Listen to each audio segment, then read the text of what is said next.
of LSU. Hello, everybody. This is Chris Blair, along with Mr. LSU Baseball Bill Franquez, and our straw stirring the drink back inside the Capital One studios, Mr. Hunter McCann, welcoming you to Dudy Noble Field here in Starkville on the campus of the Mississippi State University for tonight's play-by-play story. These two are really the blue bloods of college baseball. Mississippi State leads this overall series, 208 wins, 191 losses, and 1 tie. But LSU here of late, they've won 12 of the past 14 SEC regular season series against the Bulldogs. Mississippi State series win in Baton Rouge in 2016 broke a string of 9 straight series for the Tigers over the Bulldogs from 2007 to 2015. LSU has won 3 of the past 4 series, including a 3-game sweep in 2017 and a 2-1 series victories in 2018 and 19 before the Bulldogs got a 2-1 series victory last year in Baton Rouge. Back in 2007, of course, LSU was 5-0 against Mississippi State, including a 2-game sweep of the NCAA Super Regional in Baton Rouge to advance to the College World Series. Tonight, Mikael Hilliard, he's going to toe the rubber and get the start in Game 1 of this series. Mississippi State will counter with sophomore right-hander Preston Johnson. So find your chair, grab your favorite beverage. It is one of the best on the diamond. It's SEC Friday Night Baseball. It's Mississippi State. It's LSU, and it's coming your way next on the LSU Sports Radio Network.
defeated Florida by a final score of 8-1.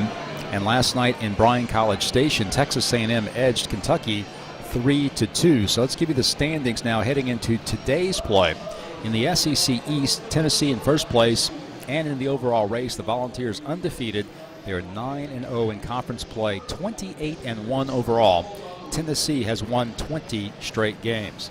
Georgia is in second place in the SEC East. They are 6-3. Vanderbilt is third at 4-5. Then Missouri and South Carolina are tied for fourth at 3-6. And Florida and Kentucky now tied at the bottom of the SEC East. Both Florida and Kentucky, with their losses last night, have now dropped to 3-7. Meanwhile, in the SEC West, Arkansas, with its win last night over Florida, is now 8-2 in league play. Auburn is in second place. Of course, Auburn came to Baton Rouge last weekend and defeated LSU 2 out of 3. Auburn right now has sole possession of second place in the SEC West. The Auburn Tigers are 5-4 on the year. Texas A&M, by virtue of its win last night over Kentucky, improved to 5-5. So right now the Aggies hold third place in the SEC West. And then there's a four-way tie for fourth place in the SEC West, as LSU, Ole Miss, Alabama, and Mississippi State are all 4-5 in league play. So we'll give you the entire schedule for tonight, as Missouri and Tennessee open game one of a series. And how about this, taking place in Knoxville? Early in that contest, top of the fourth inning, Missouri leads Tennessee 2-0. Whoa! Just after we had discussed the fact that Tennessee had won 20 in a row, undefeated in SEC play. But right now, top of the fourth in Knoxville, 2-0 Missouri over Tennessee. Game two of the series between Arkansas and Florida in Gainesville. Florida looking to even the series right now. Bottom of the fourth inning in Gainesville, Florida leads Arkansas 5-0. South Carolina playing host to Georgia this weekend. They're in the bottom of the second inning. Georgia leads the Gamecocks 1-0. Auburn is playing host to Vanderbilt this weekend. Top of the third of game one. It's Auburn 1, Vanderbilt 0. Game two of the series between Kentucky and Texas A&M in Bryan College Station. They're just underway. They moved to the bottom of the first inning. No score between the Aggies and the Wildcats. And Ole Miss playing host to Alabama this weekend in Oxford. Top of the first inning of game one. Alabama has a 1-0 lead. And, of course, we look forward to the start of this game in about 16 minutes or so as LSU takes on Mississippi State, the renewal of a big-time rivalry in the SEC. All right, thank you, Bill. Fans, get ready for game one tonight. Again, first pitch coming just after 7 o'clock here in Starkville. Fans, Tabasco sauce. Been exciting taste buds for over 150 years, so bring the heat to your next game day with Tabasco sauce, the #1 pick of the LSU Tigers. Should have got us tomorrow. We'll get us some Tabasco sauce. Heat things up here in the booth on a cool Friday night. We'll take a timeout. When we return, we'll take a look at the starting pitchers for both the Bulldogs and the Tigers here in game one. Stay with us. Back after this on the LSU Sports Radio Network.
Just a reminder, Tiger fans, J&J Exterminating, your best defense against pests. Remember, get the shield. Getting ready for game one. Time now to take a look at the starting pitchers for both the Bulldogs and the Tigers. With that, once again, here's Bill Franquez. Bill? All right, so Mikhail Hilliard gets the start in game one for the first time this season, and Mikhail has been brilliant in the past 2 weekends after LSU has lost the opening games of series at Florida and last week at home against Auburn. Mikhail has come back and led LSU to victory in game two, so now he gets the opportunity here in game one in Starkville. Last week against Auburn, he pitched extremely well. He went 5 1/3 shutout innings, allowed just 4 hits. He walked 2 and struck out 7. So he got his third win of the year. Mikhail now 3-0 this season, the senior right-hander from the city of Central Louisiana. He has a 4.34 ERA. This will be his 7th appearance and 7th start of the year. He's worked a total of 29 innings, allowing 28 hits, 14 earned runs. He's walked only 5 and struck out 28. Mikhail is allowing a .243 opponent batting average, and he has given up 5 home runs this year. So that's something to be aware of, as Mississippi State is outstanding in hitting the long ball. That is the strength of their team right now offensively, is their ability to hit home runs, is that they have hit 54 on the year. So Mikhail Hilliard with the start, and he'll be opposed by a big right-hander in Preston Johnson. Johnson is a sophomore for Mississippi State. He is 6'4", 250 pounds, out of Crystal Springs, Mississippi. Preston Johnson 2-2 on the year with a 4.70 ERA, making his 7th start of the year. In 38 1/3 innings, he has 57 strikeouts. He is number 3 in the SEC in strikeouts this season. He has allowed 32 hits and 20 earned runs. He has walked 18 in 38 1/3 innings, so control and working the strike zone may be an issue for Johnson at times. He also has given up a ton of extra base hits. Johnson is a very hard thrower, but he has given up 20 extra base hits so far this season. He's allowed 10 doubles, 2 triples, and 8 home runs. Opponents, though, only hitting .218 against him. But when he does give up hits, he gives them up in a big way. So hopefully LSU, which is one of the top offensive clubs, not only in the SEC, but also in the nation, hopefully they can have success against this big hard-throwing right-hander, Chris. All right, thank you, Bill. Again, for Mississippi State, it'll be the sophomore right-hander Preston Johnson, and for your Fighting Tigers, veteran senior right-hander Mikhail Hilliard getting the start here in game one of this pivotal series. Tonight's game brought to you by the 8 partners that represent Team LSU: Cox, McDonald's, Our Lady of the Lake, Planet Fitness, Rouse's Markets, Coca-Cola, People's Health, and Hancock Whitney. Coming up, had a chance to visit with head coach Jay Johnson. Talk to him about the team the last couple of days here in Starkville in preparation for this series against Mississippi State. It's coming your way next here on the LSU Sports Radio Network.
State team. Again, so many teams in the league right now, 4 and 5, but when you see their strengths, what are they?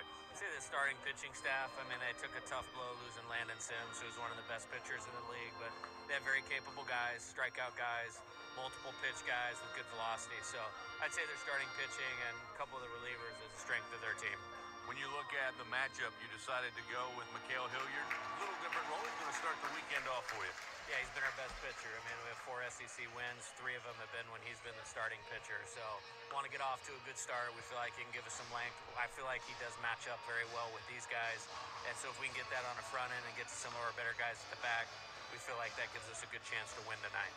Coach, lastly, when you look at Game 1, Game 2, Game 3, what did you tell the team the Tigers have to do to be successful here in Starkville? I think we just have to take care of the ball first and foremost. I mean, if you look at all of our games, like our 3 of our 4 wins, they've been basically blowout type games. So we're going to score, and we're going to score late in the game. So we've gotten decent starting pitching, and so if those guys can kind of continue to hold it down, we take good at bats and take care of the ball, it's a good recipe. It doesn't mean you just win by 1. We can win by a lot. And then really the main message is just give a little bit more mentally. Like whatever gets you in the right frame of mind to compete and do your job, we can't miss those opportunities. So just being a little more engaged, a little more present, give them the chance to be the best player they can be to help our team. Coach, whether it's at the box or at the dude, this is why you coach, this is why you play. Should be a great weekend. Best of luck. Get after them. Thank you. I'm excited. I know our players are too. Coach Jay Johnson, everybody will take a timeout. We come back, we'll get the starting lineups, we'll get you ready. Game 1, Mississippi State and LSU here in Stark Vegas on the LSU Sports Radio Network. When it comes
Four and 5 in SEC play. Trey Morgan will lead it off, a sophomore batting .331 back atop the order.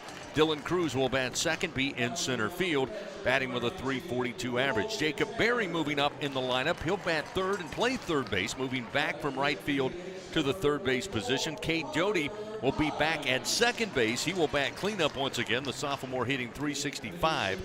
Braden Jobert will be the DH, batting 6. Jordan Thompson back at shortstop will bat in the 6th spot. Jordan, again, playing second base the last several ball games, but batting .317 on the year. Josh Pearson makes another start in right field for the freshman.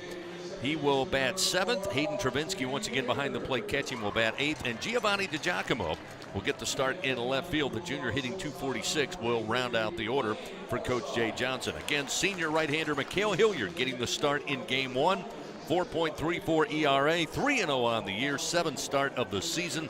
The team's batting .243 against Hilliard. That's a look at the starting lineups presented by Cintas. That'll wrap up the Cajun Country Rice On Deck show. When we come back, it's first pitch. Game 1, Mississippi State hosting your Fighting Tigers of LSU here on the LSU Sports Radio Network.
Good Friday evening, Tiger fans, and welcome to Dudy Noble Field here on the campus of Mississippi State in Starkville. Game 1, Bulldogs hosting the LSU Fighting Tigers. Great college baseball rivalry renewed once again. Cool night, crisp and cool, in fact. Give your game day weather report brought to you by AccuTemp. Chance of power outages never. Get a whole home generator from AccuTemp. Keep the power in your hands. Currently, just before first pitch here in Starkville, looking at 50 degrees with at times a very brisk wind. Now the forecast calls for the mid to lower 40s by the time this game will finish up tonight, but we're told by those in the meteorology world that the wind will start to die down. Maybe that will come after sundown. Right now the wind's still kicking up quite a bit. That makes it feel a lot colder than 50 degrees. But both teams are ready to go. And before we get started, let's pause 10 seconds. Station identification. Fighting Tiger Baseball on the LSU Sports Radio Network.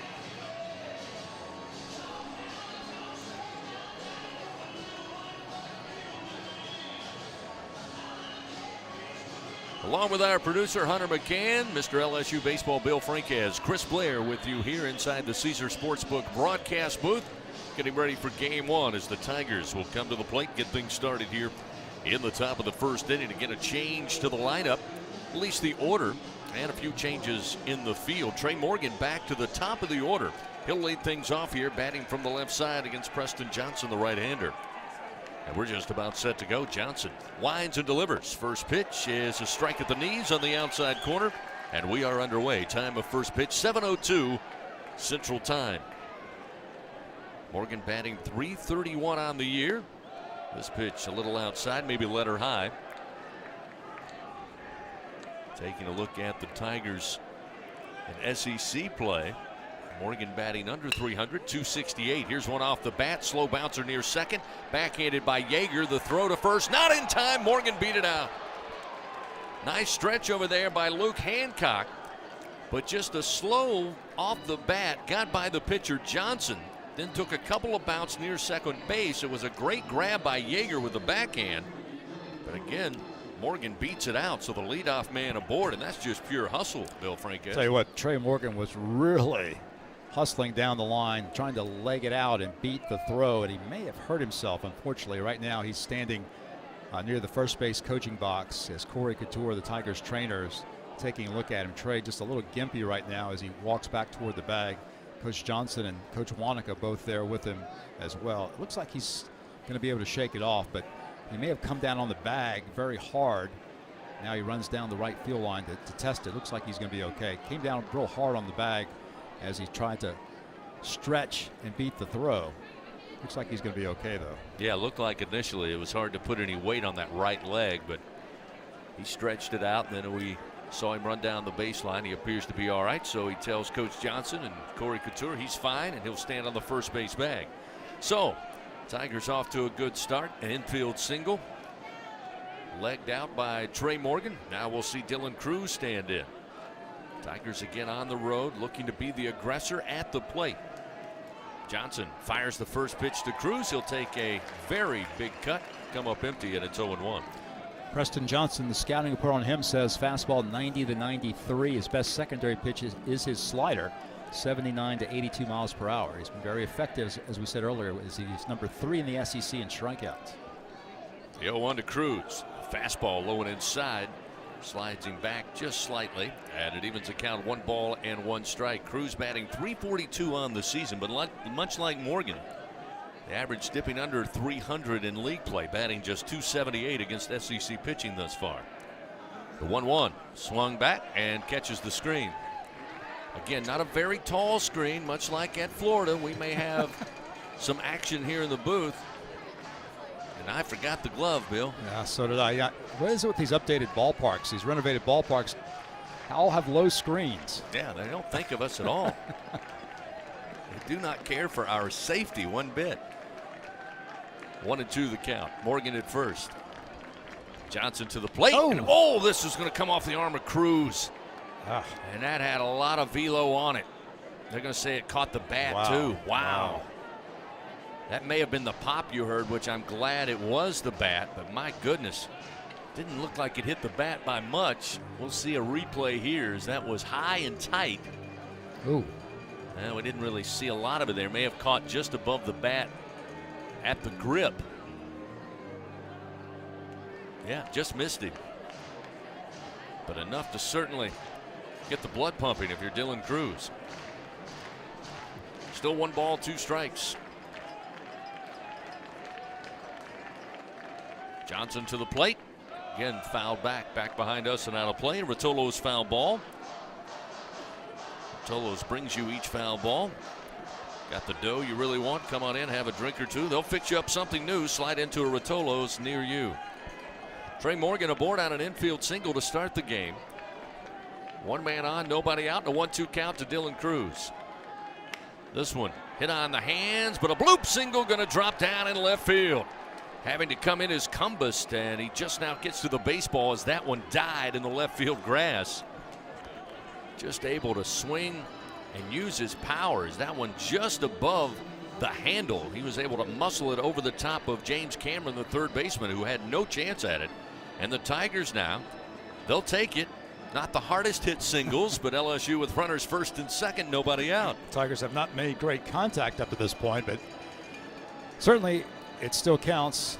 And now Jacob Berry has a chance to bring home LSU's first run. So Berry stands in, moving back from right field to third base. batting .371.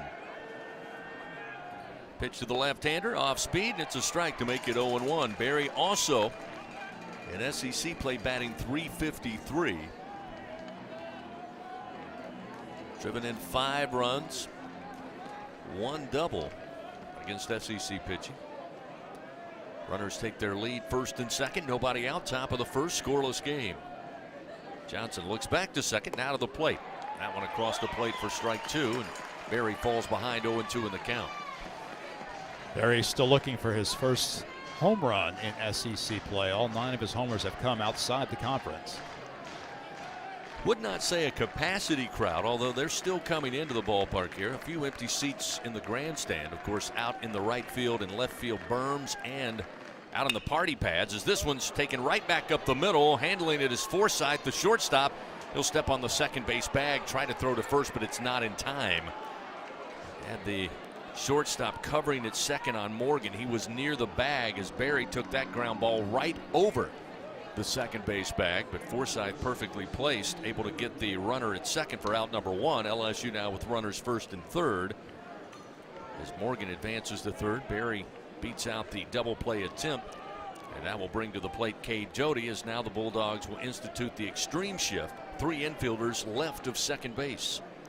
They'll have Cameron near the line at third, Forsythe deep in the hole at short, and Yeager left of the second base bag. A lot of real estate between first and second base. First pitch to Doty, off speed and off the outside corner, and it's ball 1. I was asked earlier today, Chris, who's been the most valuable player for LSU so far this season, and I thought of Cade Doty. He kind of flies under the radar a little bit, but he's having a tremendous year up to this point. Yeah, just batting slightly under 400 in league play at .395, leads the Tigers. Another off-speed delivery, and again, tight strike zone according to Bulldog fans here. That one misses off the outside corner to make it 2-0. As we said earlier, the best secondary pitch for Johnson is that slider. He does throw a changeup, but the scouting report says it's rarely in the zone. And he throws a curveball on a very rare occasion. With runners first and third, fastball inside corner at the knees. We'll get a strike for Preston Johnson. Make it 2-1. Bulldogs again coming off that national title team a year ago, bringing the first national title to a storied program, no less. But they have taken their lumps here coming off that title. Here's a chopping ground ball to short. Forsythe will throw to Yeager. The relay to first in time for the double play, and Mississippi State's defense able to keep the Tigers off the board. LSU threatens but comes up empty. No runs, 2 hits, and 1 man left on. We go to the bottom of the first inning. No score. Mississippi State coming to the plate when we continue on the LSU Sports Radio Network.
Tigers with an opportunity to get the game started on the scoreboard, but come up empty. Mississippi State able to turn the 6-4-3 double play to end it.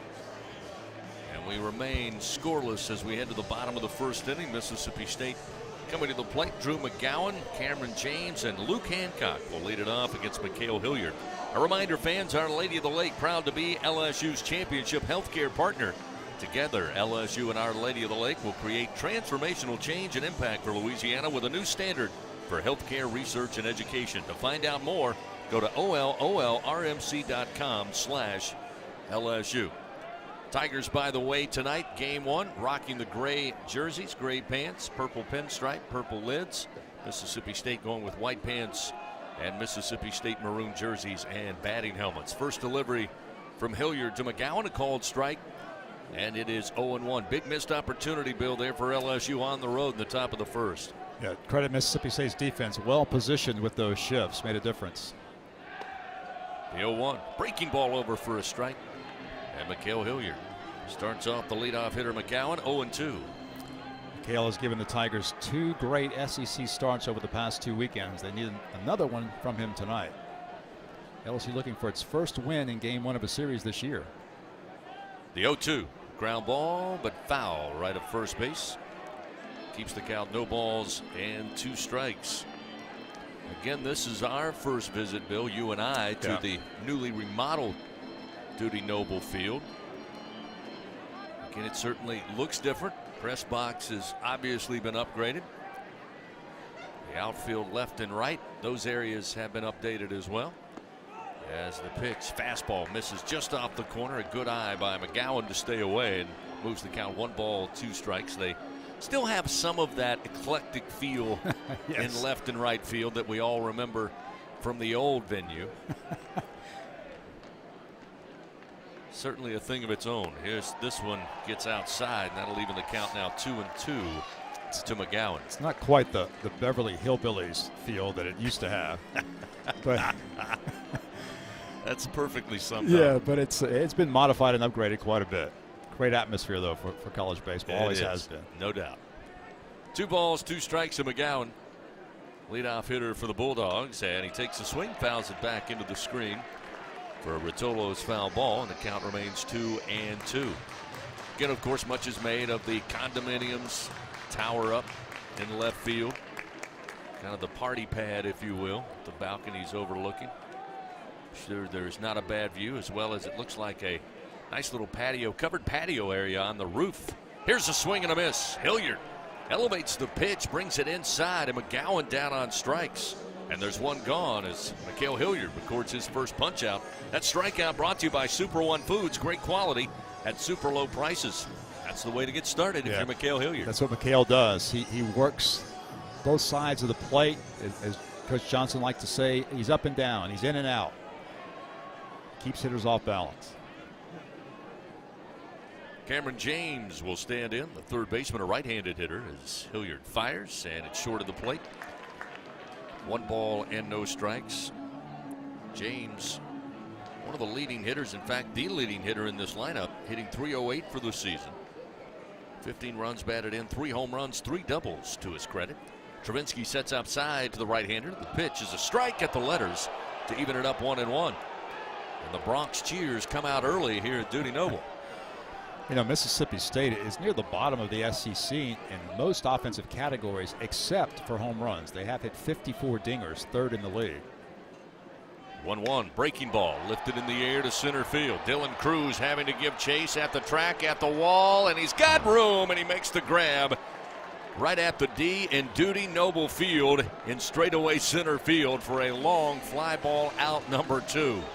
Had a chance. Again, the wind for the most part blowing left to right, at times, Bill, blowing in.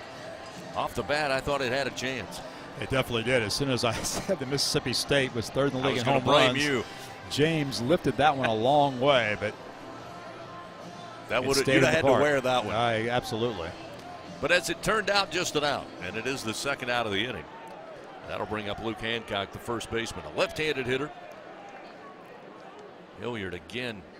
If he can be efficient with his pitches and go deep into this game, something he's been able to do for the most part, especially the last 2 outings, looking to go 5, possibly 6 innings if he can. It's a different role. Again, Friday night, you're trying to preserve that bullpen, but he's done a good job in game 2 in conference play so far. Here's a fastball for a strike to even the count up now to Hancock. 1 ball and 1 strike. Hancock, the first baseman, batting .274. This is a lineup filled with sophomores. Again, similar in a lot of ways to LSU, as the Tigers now will institute a shift right of second base with 3 infielders. They got Jordan Thompson playing right of the second base bag. Cade Doty, the second baseman, a good 20-25 feet into right field. And Trey Morgan hugging the first base line. Jacob Berry, the lone infield on the left side of the diamond. 2-1 the count. Pitch to Hancock. There's a strike on the inside corner. Nicely done. Evens the count 2-2. Entering tonight's game, Mississippi State hitting .270 as a team, which ranks 13th in the SEC. Bulldogs hitting .246 in SEC games. With 2 outs, nobody on, and no score. Here's the 2-2. Fastball, swing and a miss. Down on strikes goes Hancock and Mikhail Hilliard. Fans 2 of 3 batters he faces here in the bottom of the first inning. So no runs, no hits, nobody on base. They go in order. We go now to the top of the second. LSU coming to the plate. Joe Bear, Thompson, and Pearson, 5, 6, and 7 hitters when we return on the LSU Sports Radio Network.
Back at Dudy Noble Field on a Friday night, crisp and cool Friday night, here for early April 2022. Game 1, Mississippi State, LSU.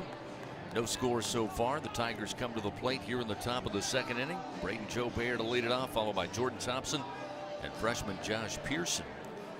Bill, the Tigers able to get 2 hits off the starting pitcher, Preston Johnson. So maybe they were able to share something in the dugout. Not having to wait possibly to 2 or 3 times through the order to get a feel for Mississippi State's right-hander. First delivery, a called strike. The 0-1. Strike 2 on the inside corner to Joe Bear. Johnson pitching well with that slider right now. Ahead quickly in front of Braden, 0-2.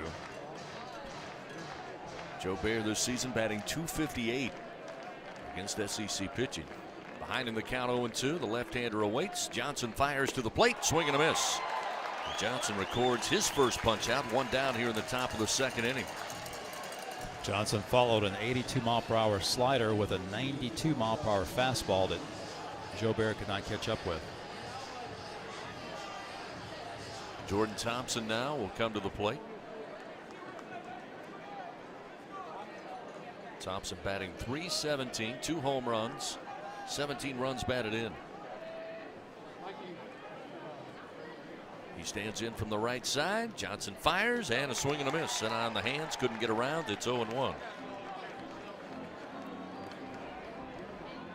Tigers 2 hits off Johnson. Double play ended it for LSU in the top of the first inning when they were threatening with a runner at third. This one off the end of the bat, foul into the backstopper with Tolo's foul ball. Moves the count on Jordan Thompson now, 0-2. So again, maybe the big story starting this 3-game series. The Tigers electing to move Thompson back to short, Doty back to second base. They made that change in the Florida series on Friday night. Here's a swing and a miss, and Johnson back-to-back strikeouts. 2 gone. 6 pitches, 6 strikes for Preston Johnson so far. He's not had very good outings in SEC play. In fact, last week at Arkansas, really struggled. Gave up 7 runs on 7 hits in just 4 innings. 5 walks, 7 strikeouts, but off to a good start here. First delivery, strike on the outside corner now to Josh Pearson. Pearson getting the start in right field. Second straight start. Was out in right field to start the game against Grambling on Tuesday night. Here's a swing and a miss, and he quickly falls behind 0-2. Now 8 pitches thrown by Johnson, and 8 strikes, up to 24 in tonight's game. So after having to labor slightly in the top of the first inning so far here, moving quickly. Just missed the outside corner as Pearson with a good eye stayed away, but home plate umpire Jason Bradley said it's ball 1-2. Clint Fagan, our umpire, down at first. Michael Banks at second. Clint Lawson down the line at third. And as I mentioned, Jason Bradley behind the plate with balls and strikes. This one sails wide outside from Johnson. Evens the count 2-2.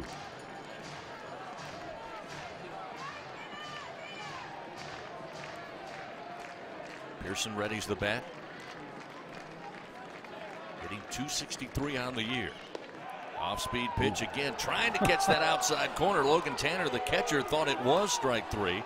He hopped up, was ready to toss the ball towards the mound, but home plate umpire Jason Bradley rules it ball 3. So after falling behind 0-2, the freshman Pearson works it full. By the way, this is just the 20th at bat of the year for the freshman left-hander. Here's a fastball, and Johnson comes right at him, swing and a miss, and that'll do it for the Tigers. Preston Johnson strikes out the side. 3 up, 3 down in the top of the second inning.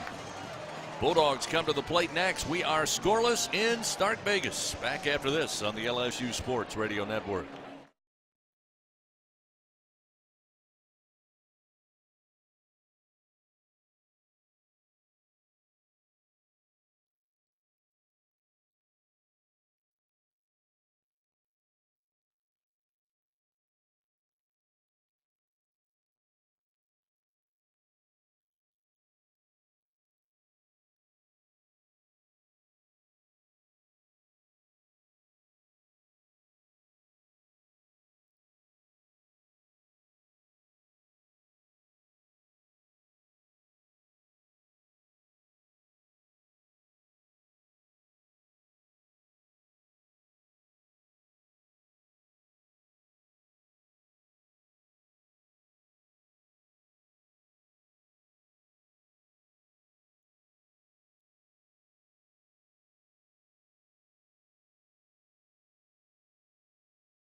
Moving along on this Friday night, hit the bottom of the second inning, still scoreless. LSU 2 hits off Preston Johnson in the top of the first, but strikes out the side, does the sophomore right-hander in the top of the second, and the Bulldogs back out at the plate. Leading things off will be Logan Tanner, batting in the cleanup spot. The catcher batting .286. Hilliard ready to work. And the first pitch, breaking ball over for a strike. That's a good sign. Hilliard's got the get me over curve early here. And he gets ahead 0-1 to Tanner. Again, a extreme shift put on by the LSU defense. He comes back with another curveball. It's a strike at the belt, and it's 0-2. Barry on the line at third. Thompson a couple of steps on the infield grass deep in the 6 hole, and Kate Doty left of the second base bag. Tanner awaits. Hilliard with the pitch. Misses low. Ball 1, 1-2.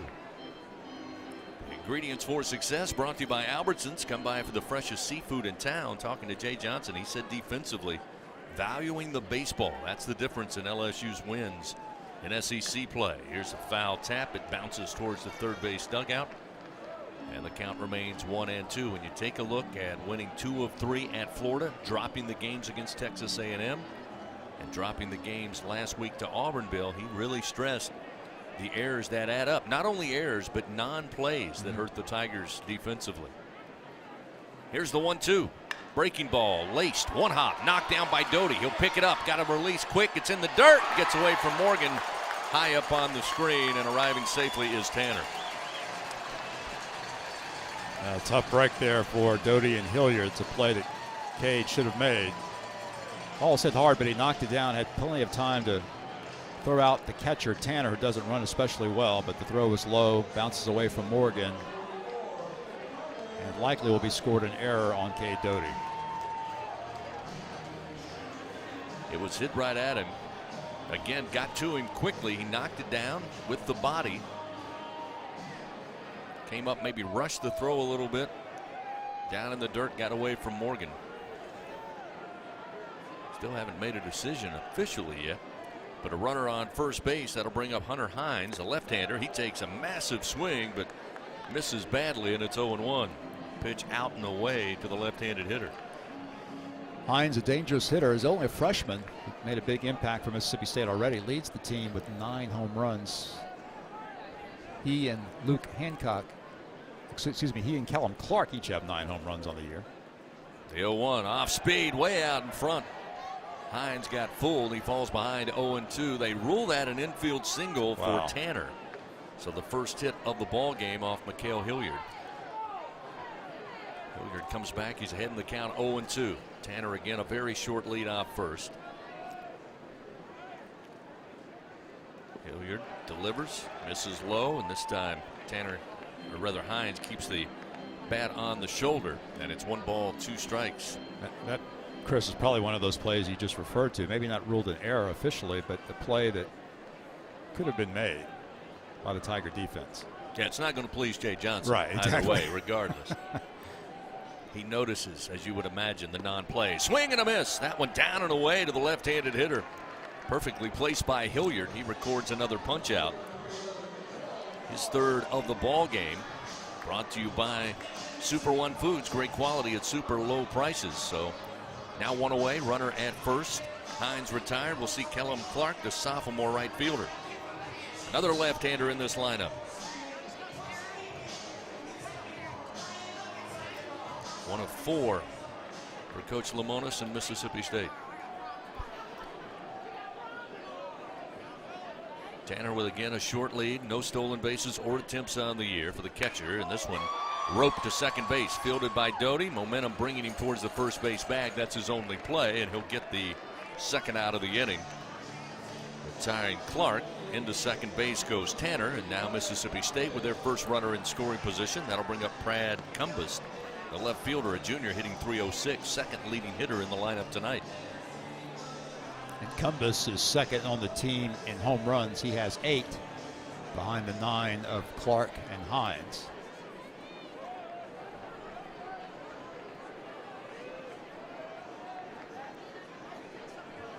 Hilliard looks back to the runner.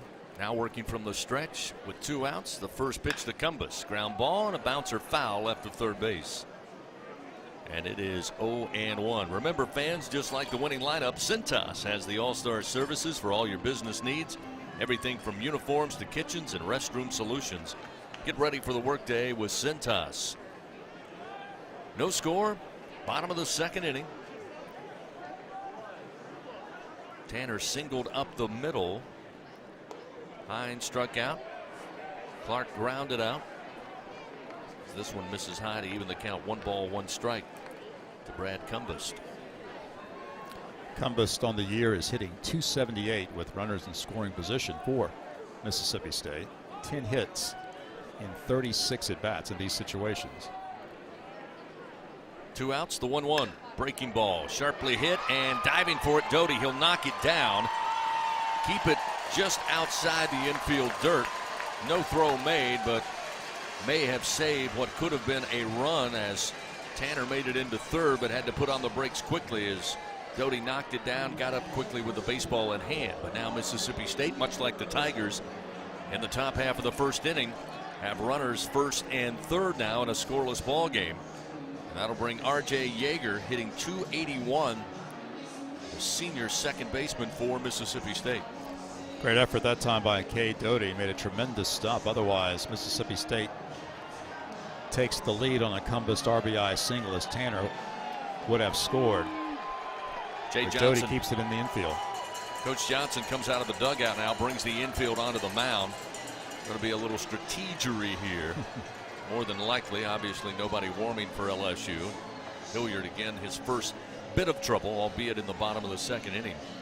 Still just 1 out away from keeping it a scoreless ball game.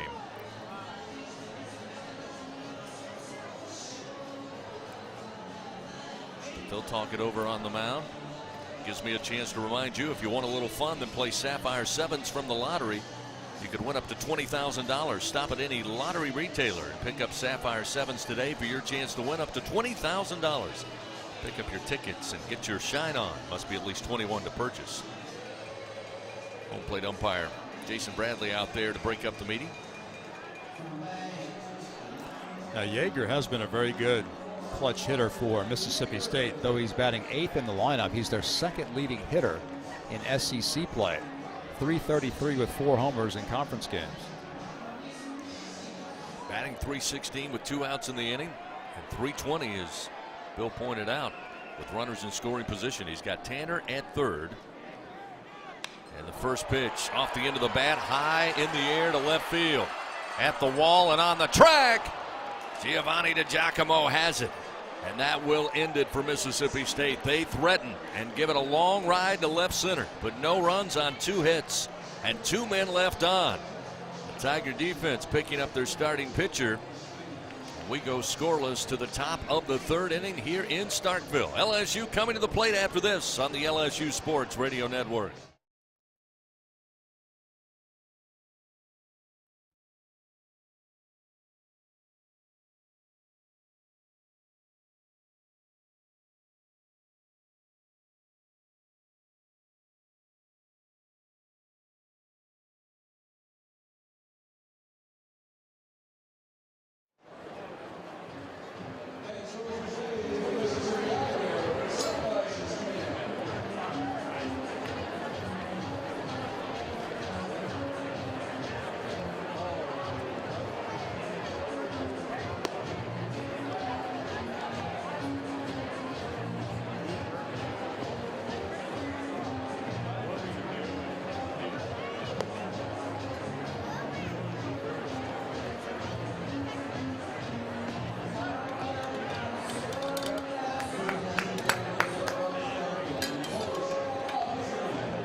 Back here at the Dude, we are scoreless as we head to the top of the third inning.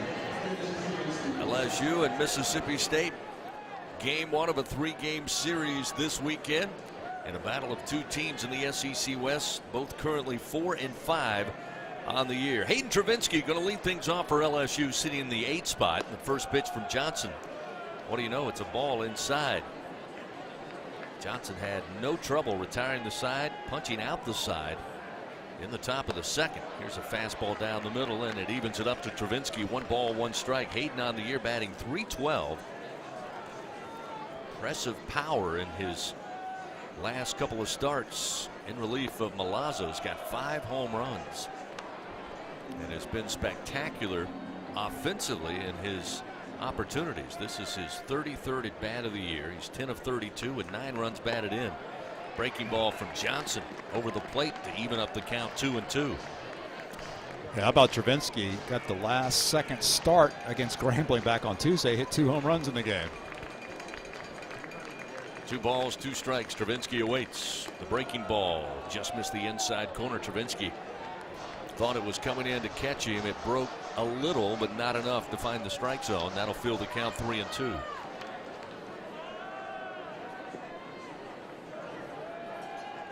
Payoff delivery from Johnson, low and inside, ball 4. Gives up his first base on balls, and the Tigers, for the second of 3 innings, have the leadoff man aboard. And when the leadoff man is walked, certainly bodes well for the team at the plate. So we'll see. As Giovanni DiGiacomo in the 9th spot will stand in, playing left field this evening. Gio getting the start tonight, giving the Tigers an extra left-handed batter in the lineup against the right-hander Johnson. Mississippi State expecting bunt. Gio does bunt, but fouls it back towards us. Over the protective screen, but short of the broadcast booth. Bill, have you worked out your plan to get around this chair? And yeah, I got a lot of obstacles up here right now. I need to. 0-1 the count to Giovanni.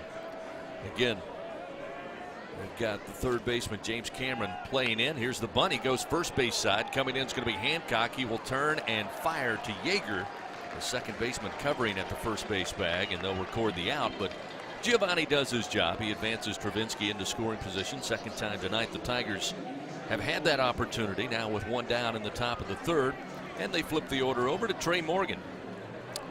Well done by Giovanni DiGiacomo, a guy who has not been able to produce a whole lot lately at the plate, but makes it happen there with the bunt to get Travinski into scoring position.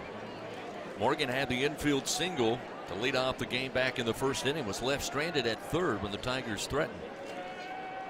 So Travinski with a sizable lead off second base. Now time called as Morgan steps out. Johnson's been consistent with a fastball around 92 miles an hour. Got that wicked slider in at the low 80s. Morgan, the left-hander, standing right up on the plate. First delivery misses outside for ball 1. Trey Morgan hitting .441 on the year with runners in scoring position, 15 for 34. Johnson will look back to second. Travinski takes his lead. The pitch, fastball misses outside. 2-0.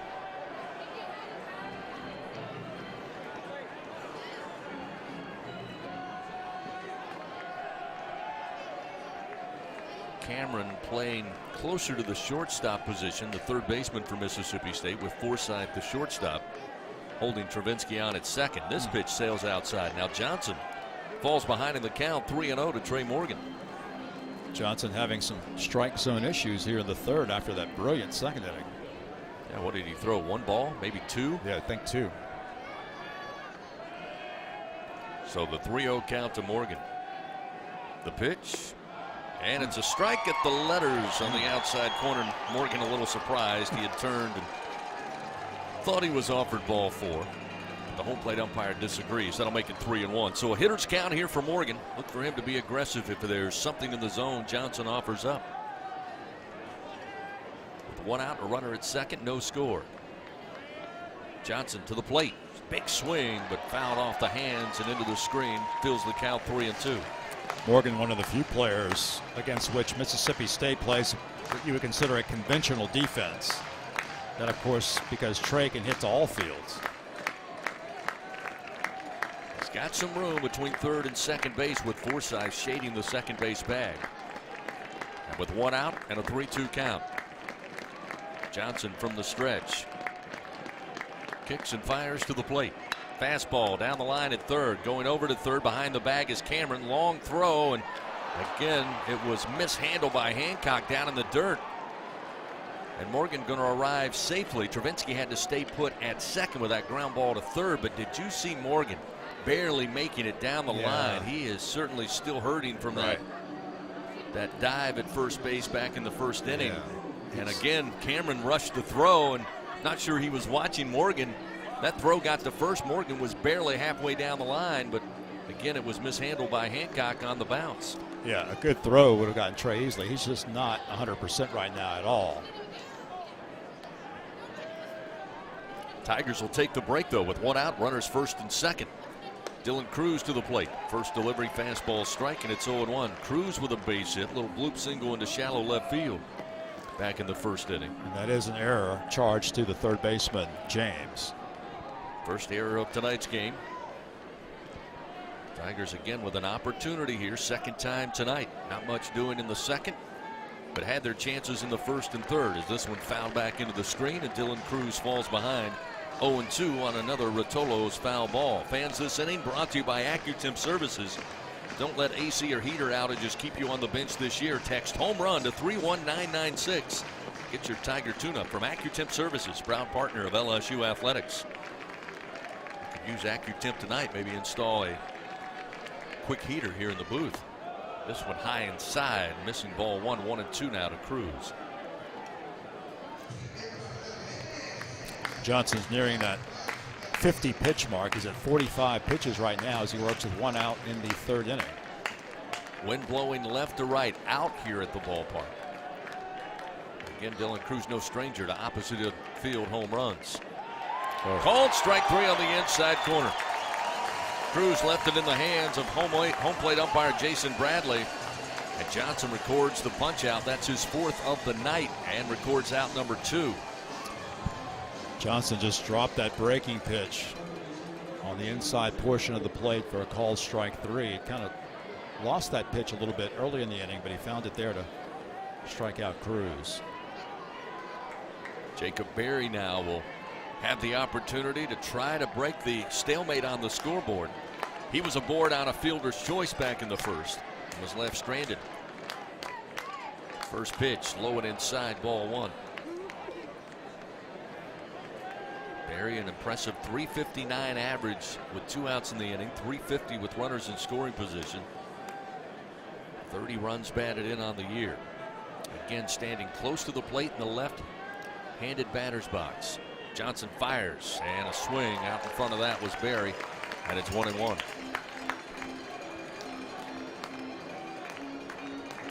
Berry earlier this week named to the mid-season watch list for the Golden Spikes Award by USA Baseball. Both he and Dylan Cruz received that recognition.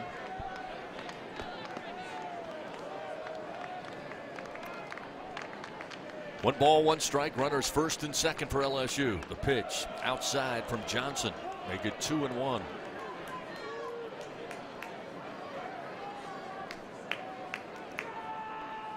Again here at Dudy Noble Field. Got the artificial surface in foul territory and the home plate area. Natural grass on the infield and outfield. Here's the 2-1 to Berry. Breaking ball over for a strike, and that'll even the count 2-2. That looked like the curveball that time from Johnson. Yeah, tight curve on that. Able to drop right in over the strike zone. 2 balls, 2 strikes, 2 outs. 2 men on. Deuces wild here in the top of the third in a scoreless game. Jacob Berry awaits. Preston Johnson kicks and fires, and it's a strike. They'll call it. He went around. Berry tried to hold back on the pitch up in the zone, but Johnson again wiggles his way out of trouble. LSU comes away no runs, no hits. They do leave 2 men on. Still scoreless. We go to the bottom of the third here in Starkville. Bulldogs come to the plate on the LSU Sports Radio Network.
Mississippi State coming to the plate. Lane Forsythe at the bottom of the order will lead it off. A little slow tapper to third. Berry comes in, fields it, throws to first in time to record out number 1. That time Berry perfectly positioned, even with the third base bag. Took a slow bounce in the infield grass. The second bounce sped up a little bit, got to Berry, but he took his time, made a great throw to first. And the 5-3 ground out retires Forsythe. Back to the top of the order, and Drew McGowan, who was a strikeout victim to Mikhail Hilliard back in the bottom of the first inning. Good first pitch out for Mikhail Hilliard. His pitch count's been efficient so far. He's at 30 right now.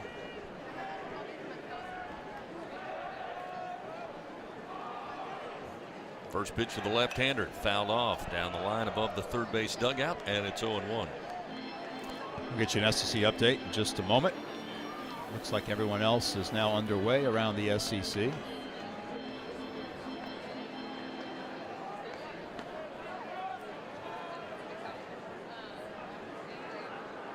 The 0-1 pitch. Fastball missing high from Hilliard. 1 ball, 1 strike. Missouri's still looking to end Tennessee's 20-game win streak. Wow. They're in the top of the 6th inning now in Knoxville. Missouri leads Tennessee 3-1. Volunteers are 9-0 in league play, 28-1 overall. 1-1 pitch, swung on and sent foul down the line, third base way. And it's 1 ball, 2 strikes. In Gainesville, bottom of the 6th inning, Florida leads Arkansas 7-1. Gators looking to even that series at a game apiece. Top of the 6th inning in Columbia, South Carolina leads Georgia 2-1. Bottom of the 5th inning in Auburn. Auburn with a 4-0 lead over Vanderbilt. 1-2. Misses outside. They'll appeal down to third, and Clint Lawson says he did not go around. Leaving the count 2 balls, 2 strikes. Thinking of those scores around the SEC. What's the old saying, Bill? That's baseball. Yeah, absolutely. 2-2 the count. Hilliard fires, and it's hit, and a base hit. Line drive into left center field off the bat of McGowan. And with 1 out, the Bulldogs have a runner aboard. Pitch a little right over the plate, and McGowan just used the fat of the bat to send it right over the top of Jordan Thompson at shortstop. Rounding out the SEC scores, bottom of the 3rd inning in Bryan College Station. Kentucky leads Texas A&M 4-0. Cats looking to even that series. In Oxford, top of the 4th, Alabama leads Ole Miss 3-2.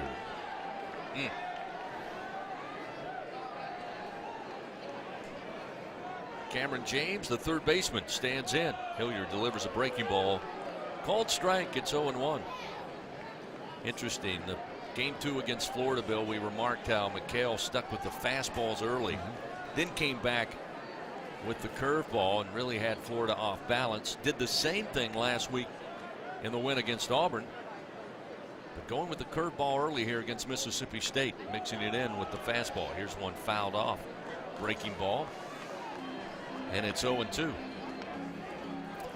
Jay Johnson said it earlier this week. He said, I'd be scared to think where we'd be right now without Mikhail Hilliard. He values Mikhail so much. The fact that he returned for a 5th year here has meant a lot to this team. Runner at first, 1 out, still scoreless, bottom of the 3rd.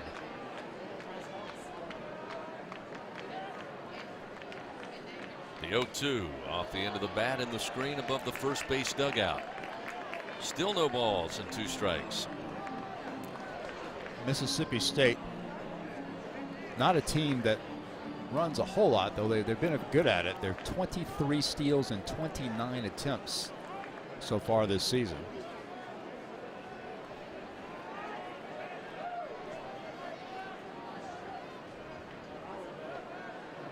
Setting up outside, Travinsky, the runner goes, and it's swung on and fouled.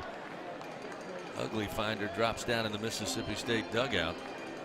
Still 0-2. That will send McGowan back to first base. Chris Lemonis employing the hit and run that time with McGowan running on the pitch. He does have 3 steals and 3 attempts on the year. James last year started 67 games, appeared in 67 games, primarily at third base. As a throw over, very close, and McGowan just got back. Nice move by Hilliard. Finished the season batting .264 and 12 home runs. James at the plate led the Bulldogs with 20 stolen bases in 23 attempts. Still 0-2 the count. Another look and a throw over. This time McGowan back easier with a slide to the bag.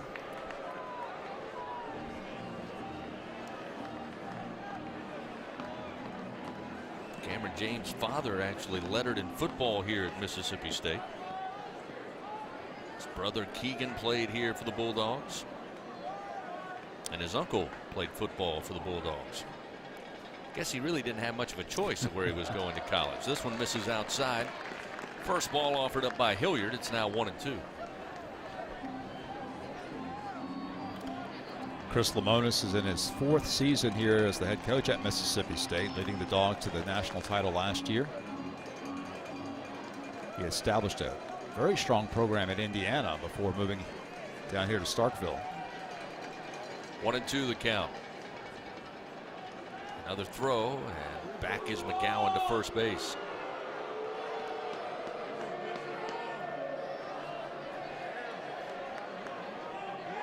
Of course, the athletics director here at Mississippi State, John Cohen, is also a former Bulldog baseball player and head coach. So he's pretty invested in this program. And you told me today when we arrived at the ballpark, legendary Ron Polk now on the Mississippi State Radio Network. This pitch, a breaking ball, gets away from Travinsky. McGowan now will be able to see second base on the wild pitch. Evens the count to Cameron James. 2-2.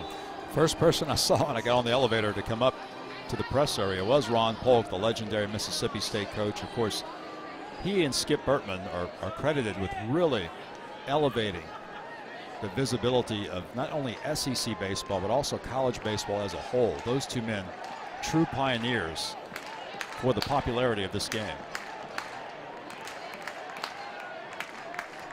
Friends who never missed an opportunity to dig each other as well. That's right.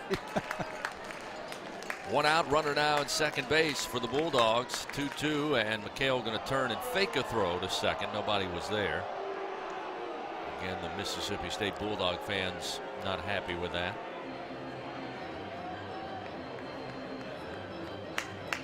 But Jay Johnson, a big believer in breaking up rhythm, whether that be for a pitcher or for a batter. Again, they'll keep an eye on McGowan. The 2-2 low. Gets away from Travinsky up the third base line, but not far enough for McGowan to advance. But that will fill the count. So Cameron James, who got behind early, 0-2 now, has battled it full. And a big pitch coming here for McHale Hilliard. It'll be pitch number 43 of the night.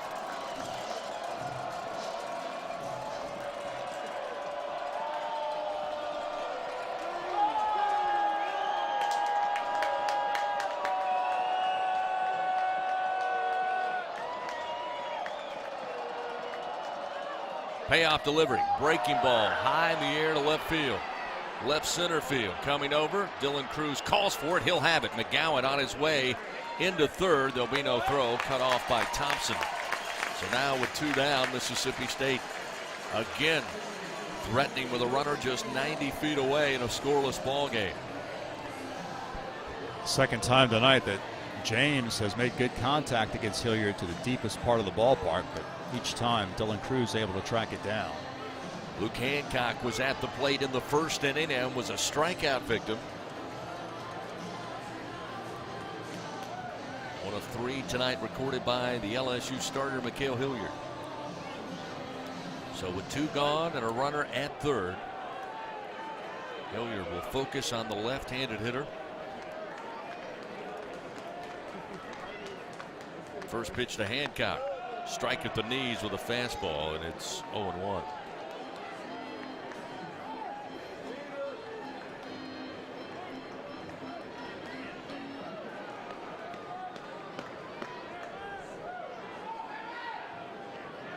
Hancock saw action last year in 68 games, all 68 games for the Bulldogs, including capturing the national title. This pitch is inside Travinsky. Great job of the backhand pick.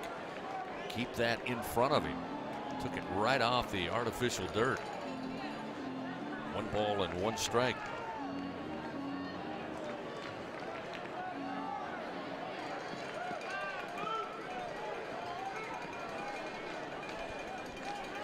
1-1 the count. Bulldogs threatened with a runner at third. No score in the bottom of the third inning. Here's a ground ball down the line. Fair ball handled on a high bounce by Morgan. He'll step on the first base bag, and that'll end it for the Bulldogs. Again, they threaten. No runs on one hit. They leave one man on, stranded at third base. We go to the top of the fourth inning, still scoreless here at the Dude. LSU coming to the plate next. It'll be Doty, Jobert, and Thompson. 4, 5, and 6 due up when we return on the LSU Sports Radio Network.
We've played 3 here in Starkville, scoreless. LSU coming to the plate, trying to change that. 4, 5, and 6 hitters due up. We'll start with Cade Doty. Doty hit into the double play to end it in the first inning when the Tigers threatened. First delivery from Johnson, a called strike to Doty, and it's 0-1. Now we mentioned the new Florida ballpark 2 weeks ago. Pitch misses high. Make it 1-1, Bill. They had the patio area with the Adirondacks. That's right, Beautiful man. weekend in Gainesville. We talked about maybe broadcasting next time if the weather agrees from that vantage point. This one misses inside, just below the knees, to make it 2-1 now to Cade Doty. On a night like tonight, where the temperature now has dropped to 46 degrees, we may want to go out to the Clampett Pavilion next time because they have plenty of grills, and I can see the flames out there in left field. That might help us out tonight. This one misses outside, and it's now 3-1 to Cade Doty. Look out into right field. That's standing room only. They're packed in out there. It looks like a student section looks like it's at full capacity. The crowd is really filled in. Yeah, they are shoulder to shoulder. Here one missing high and inside for ball 4, and Johnson, second base on balls given up tonight. We'll get LSU for the 3rd time tonight. The leadoff man aboard, and we'll see Braden Jobert. Again, plenty of seats. I won't say plenty. There's a great crowd here, don't get me wrong, but looking to our left and right, there are some empty seats here on the grandstand. But you're right, Bill, out there in the, I guess, student section. Yeah. It is shoulder to shoulder, about 8 deep. Yeah. Probably helps to keep them warm, though. That's true. Here's a strike on the outside corner to set up Braden Jobert, who was a strikeout victim. 1 of 5 tonight, recorded by Johnson, and it's 0-1. Big time shift for the Bulldogs. Cameron James, the third baseman, has moved over to the right side of the infield. Big hole on the left side right now for Jobert. This one outside corner again. Jobert, nothing you can do with that one. Perfectly positioned by Johnson, and he gets ahead 0-2. Now Jobert has the wind helping him here. Still blowing out left to right towards that right field foul pole. which may be the smallest foul poles in the SEC. They do not go up very high. 0-2 the count to Jobert. The pitch, again trying that outside corner. This time Johnson just misses, and it's 1-2.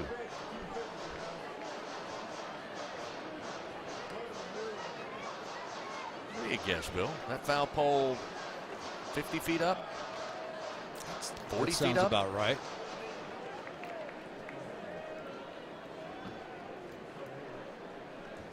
Put some pressure on a home plate umpire for sure. The 1-2 off speed, misses outside. Again, nothing in or over the plate so far to Jobert, but he evens the count 2-2. Jobert really has made a big impact upon this club in his first year with the Tigers. Team high 10 home runs this season.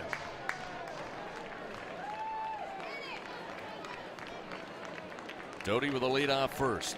Nobody out in a 2-2 count. The pitch outside. That'll make it a full count, 3-2.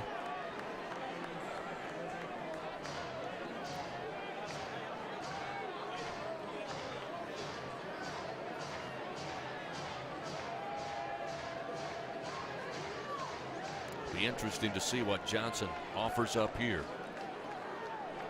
Not necessarily wanting to walk Jobert, but again, will they go with the breaking ball and try to get Jobert to chase? But first he'll throw over to first base. Gain Doty back safely. Cade 3 for 4 in stolen bases. The Tigers not known for stealing bases. But he leads this lineup with 3 stolen bags on the year. The pitch to Jobert, misses low and inside. Tried the breaking ball and missed, and Jobert with great plate discipline stays away. Back-to-back walks now put runners first and second, and the Tigers again have something going here in the top of the 4th inning. Yeah, you're right. Great job by Jobert. Fell behind quickly 0-2, but then laid off a steady diet of breaking pitches from Johnson. Tigers again with a threat, and I'm thinking we're going to see a bunt right here from Jordan Thompson. So does James Cameron. He's going to come in just off the infield cut at third base. Hancock at first base, about a step or 2 in front of the first base bag. Not holding the runners now with Thompson, a strikeout victim the first time. Will show bunt, brings it back, and it misses high for ball 1. Again, a breaking ball from Johnson, and that's going to elicit a mound visit now. With nobody out, runners first and second, a scoreless game. I believe that's Scott Foxhall. Yep. Mississippi State pitching coach, making his way out to the mound to talk to Johnson. Johnson has looked either unstoppable or very human as he's gone from one extreme to the other. Had 2 big strikeouts to end the 3rd inning, but now has issued consecutive walks to start the 4th. Coach Johnson taking advantage, asking Jordan to come over. They have a quick word. Again, conventional wisdom says they will continue to try to lay down a bunt, advance both runners to scoring position. Again, Thompson's got the type of speed that also could put pressure on a defense. Not just a routine play to get him out on a bunt. Tigers have only bunted 10 times all year. Thompson's done it once.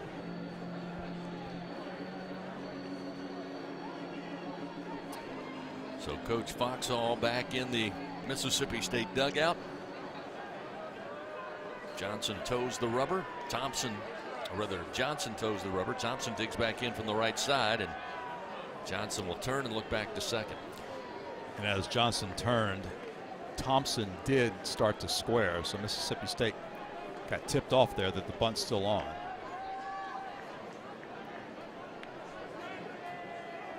Corner infielders playing up.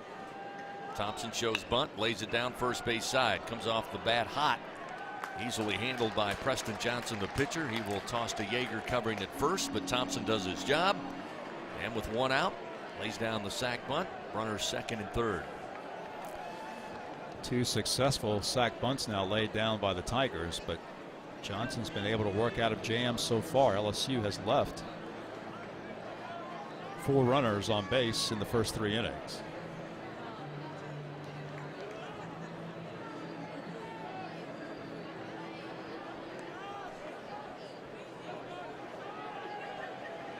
0 for 5 tonight with runners in scoring position so far. First pitch, and Josh Pearson will take a swing and foul it towards the third base dugout of Mississippi State. A Rotolo's foul ball, and it's 0-1. Josh Pearson, freshman from West Monroe, Louisiana, West Monroe High School. Highly sought after player who has a great future here at LSU. The 0-1 to Pearson. Johnson misses outside, evened it up 1-1. Josh entered the game 1 for 7 in SEC play, now 1 for 8 after striking out back in the second. Trying to put the Tigers on top right now. The 1-1 hit in the air to left field. High in the air near the line. Cumbus coming over in fair territory will have it, not particularly deep, but Cumbus mishandled the ball, and tagging up and coming in to score is going to be Cade Doty, and the Tigers take a 1-0 lead on a sac fly RBI. If they rule that a catcher, he'd drop it. It's like, yeah, he's out. He caught it, but then dropped it in transferring it from his glove to his hand to try to make the throw. But I like Pearson. Yeah, I like his spirit. He just stood on first base like he was just going to stay there. But you're right. He did make the catch, and then trying to make the transfer, he dropped the baseball, which again helped out LSU. It was not particularly deep down the line in left. Probably would have been a close play, possibly at home, but Doty comes in easily, and the Tigers take a 1-0 lead. So now down to second base is Joe Bear. And Hayden Travinski to the plate. The first pitch from Johnson misses low. Fastball at 90. And it's 1 ball, no strikes. Travinski earned a walk, was left stranded back in the third inning at second base. 1-0 LSU leads. Johnson, the 1-0 pitch. Misses low with the breaking ball. 2 balls, no strikes. And you're exactly right. It's feast or famine so far tonight for Preston Johnson. Put away the side back in the second. Looked impressive. The 2-0. Strike on the outside corner. Breaking ball. Make it 2-1 now to Travinski. Fans get low rate long-term financing right now on powerful Kubota tractors, mowers, and utility vehicles. Visit LSUKubotaDealers.com for your nearest Kubota dealer and test drive a Kubota today. Joe Bear, lengthy lead off second. The pitch to Travinski. The fastball misses low. And that will bring out the Boo Birds.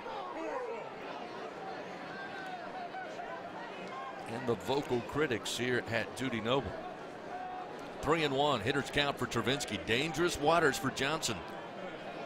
If Travinski can find something to work with here. 3-1 pitch. Strike on the inside corner. Again, that breaking ball. Not much Travinski could do with that one in on the hands, and it's now a full count, 3-2. 2 outs here in the inning. LSU up 1-0 on a sac fly RBI from Josh Pearson, scoring Cade Doty. Again, those leadoff walks come back to bite you. Indeed, it does here in the top of the 4th against Mississippi State. Payoff delivery. Got him to chase a breaking ball, swing and a miss. Johnson gets out of it with no more damage done, but LSU gets the early lead. 1 run. No hits, and 1 man left on. We go to the bottom of the 4th inning. 1-0 LSU leads. Mississippi State to the plate next on the LSU Sports Radio Network.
Tiger fans, remember StubHub, the easiest way to experience every Tiger game. Just check the virtual view, score your seats, get your tickets delivered instantly. StubHub, the official ticket marketplace of LSU Athletics. StubHub, be there.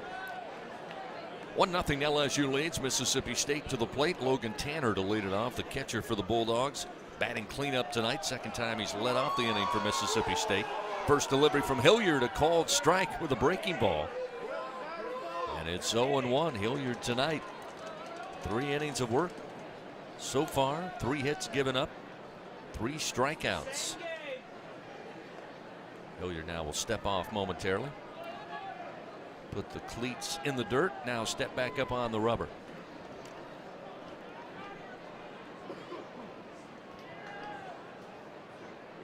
The 0-1 to Tanner. Just missed the inside corner. 1 ball, 1 strike. Logan Tanner coming in third on the team in hitting, .286 average, 7 doubles, 6 homers. Second on the club with 30 runs batted in.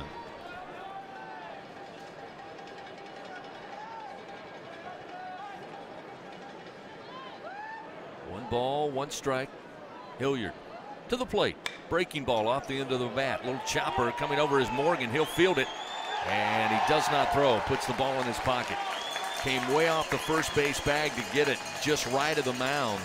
Again, Hilliard was on his way to first, but Tanner, again, not particularly fleet of foot, but was hustling down the line, and instead of spinning and maybe throwing it errantly, Morgan decided to keep it. An infield single for Tanner, his second hit of the night. He's 2 for 2. With the shift on for LSU with 3 infielders on the left side, Tanner just tapped that into no man's land. There was no way for the Tigers to make a play. Mississippi State benefiting that time from the LSU shift. Yep, they take advantage of the shift that time on the little slow hopper in the infield grass. That'll bring to the plate Hunter Hines, a left-hander. Hilliard fires. Drops in low for ball 1. Of course, we made our way up to Starkville today, Bill Franquez. Made sure there were absolutely no books in the vehicle in case we got stopped on the way up.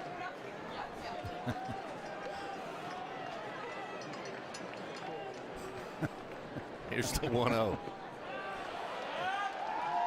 Misses low, ball 2. Was that from the Skip Bertman joke book? It is. Yeah. It's wasn't exactly the joke as much as it was a reference to the joke. Yeah. And when you do it that way, it kind of grows on you. It doesn't hit you like Skip did right out of the gate. You have to kind of think about it. Probably tomorrow morning you'll wake up laughing. Runner at first. Here's the pitch, and he went around, tried to hold back. Hines tried to stay away from the fastball low in the zone. That'll make it 2-1. Hilliard's now given up 4 hits. 3 of the 4 hits have been infield singles.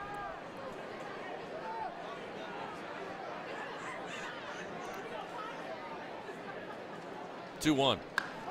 Hit a mile high and yanked out of here, but foul. That one may find our van, Bill. Not all of that one, but luckily a foul ball. Evens the count 2-2. Hilliard offered that one over the plate. Gotta believe a mistake location there, but luckily just a foul ball. 2-2. Nobody out and a runner on. LSU leading 1-0. Hilliard fires. Breaking ball. Called strike 3. Buckled the knees of Hines and the DH retired. Out number 1. Hilliard records his 4th strikeout. Brought to you by Super One Foods. Great quality at super low prices. That'll put a little momentum back on the Tigers side of the field after that punch out. Yeah, beautiful pitch by McHale, and Hines knew it. He immediately started walking back to the third base dugout. The right fielder Kellum Clark now stands in. Big guy batting from the left side. Hilliard delivers. Smoke ground ball coming over is going to be Doty, who was playing in the shift right of second base. His only play is to Morgan at first to record out number 2. Advancing to second is Tanner. And they had, rather, Thompson made the play. Doty was playing deep in right field with that extreme shift. So Thompson, the shortstop, was playing just behind second to the right slightly, but used his speed, Bill, to get to that ball and make that play look easy. It was not. That time the shift wins defensively for LSU. So with 2 outs, we'll see the left fielder Cumbas step in, a right-hander. Mississippi State, potential tying run in scoring position. There's the breaking ball from Hilliard, strike at the belt, and it's 0-1. Cumbas did provide one of those infield singles we talked about earlier. But it was a great play by Doty to keep it in the infield and keep Mississippi State off the scoreboard. Almost same situation. Yeah. Tanner was at second. Yep, back in the second inning. They'll go extreme shift left of the infield now. Here's a ground ball, going to be handled by Thompson. He'll get set, throw to first, the stretch, not in time. Cumbas beats it out. Morgan, the complete split at first base. But Mississippi State now with runners on the corners and 2 outs. And again, I don't know how you judge that one. It was hit to Thompson. He was able to pick it cleanly, came up, used his rocket arm, and somehow Cumbas beat it out. Yeah, Cumbas just showing some pretty good speed down the first baseline, simply beat the throw from Thompson. He hit pretty deep to Thompson's right. He had to make a long throw, and Cumbas gets there in time. Rolled an infield single, and I certainly agree with that call. Deep in the hole for Thompson, and long throw, and Cumbas just hustled it out. Runners on the corners. Yeager took one deep to the track in left center in this situation last time in the second, and DiGiacomo able to make the play for out number 3. So again, the Bulldogs threatening here, bottom of the 4th. They trail 1-0. Tanner at third base. Cumbas with the infield single stands at first. Yeager batting .278. Again, had the fly ball out to left center field last time in the second. Hilliard tried to dance on the tiny wire. Breaking ball in the air to right center field. Pearson coming over, Cruz coming over. Pearson makes the call, and Cruz yields, and the catch is made for out number 3. So the Bulldogs threaten again, but come away empty-handed. No runs, 2 hits, and 2 men left on. The LSU Fighting Tigers holding on to a 1-0 lead as we head to the top of the 5th here at Dudy Noble. Back after this on the LSU Sports Radio Network.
Fans, a reminder, Super One Foods has super low prices on all your game day favorites. So up your grocery game and score big with Super One Foods. 1-0 LSU leads. Giovanni DiGiacomo will lead it off here in the 5th inning, and the first pitch from Preston Johnson fouled out of play left side. A Rotolo's foul ball, and it's 0-1 to DiGiacomo. Lay down the sac bunt back in the 3rd inning.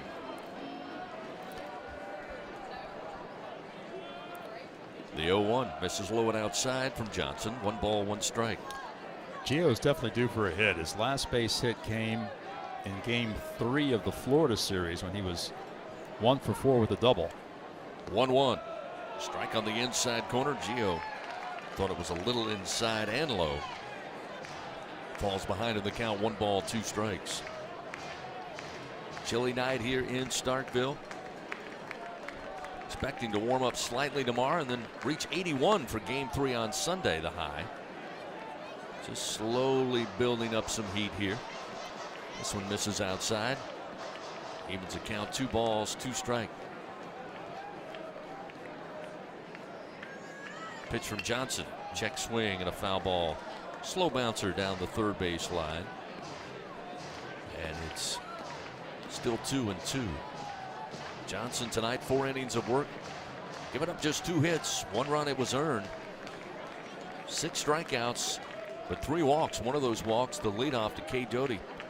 Came back to bite him in the top of the 4th. Scoring the lone run of the game. Swing and a miss to Giacomo. Fooled on a breaking pitch. Down on strikes and 1 away to start the top of the 5th inning. To the top of the order we go now, and Trey Morgan. And Morgan tonight aboard on an infield single in the 1st inning to start the game, but came up a little gimpy after beating the throw at first. Took a little time, shook it off, and remained in the game. Now last time aboard on an error from James Cameron, but was very slow running down the first base line. We'll see what happens here. First pitch misses high and outside. Ball 1. The 1-0 from Johnson. Again, same spot. Ball 2. Johnson's pitch count been elevated now. He's at 81 pitches here in the top of the 5th. Had the 1 efficient inning in the top of the 2nd where he struck out the side. Again, LSU, oddly enough, just 2 hits tonight. But they've run some full counts and they've made Johnson work. This one misses high and inside. Now 3-0 the count to Trey Morgan. Part of the reason his pitch count is elevated. The 3-0. High and inside, ball 4. For the 2nd straight inning, he'll walk the leadoff man. Or with 1 out, he'll walk off. Send a walk down to first. And again, the walk's starting to mount. That's the 4th free pass given up by Johnson. And we'll see Dylan Cruz. Cruz tonight, a base hit in the 1st. Bloop single to left center. And then he was caught looking. One of 7 strikeouts for Johnson on the night.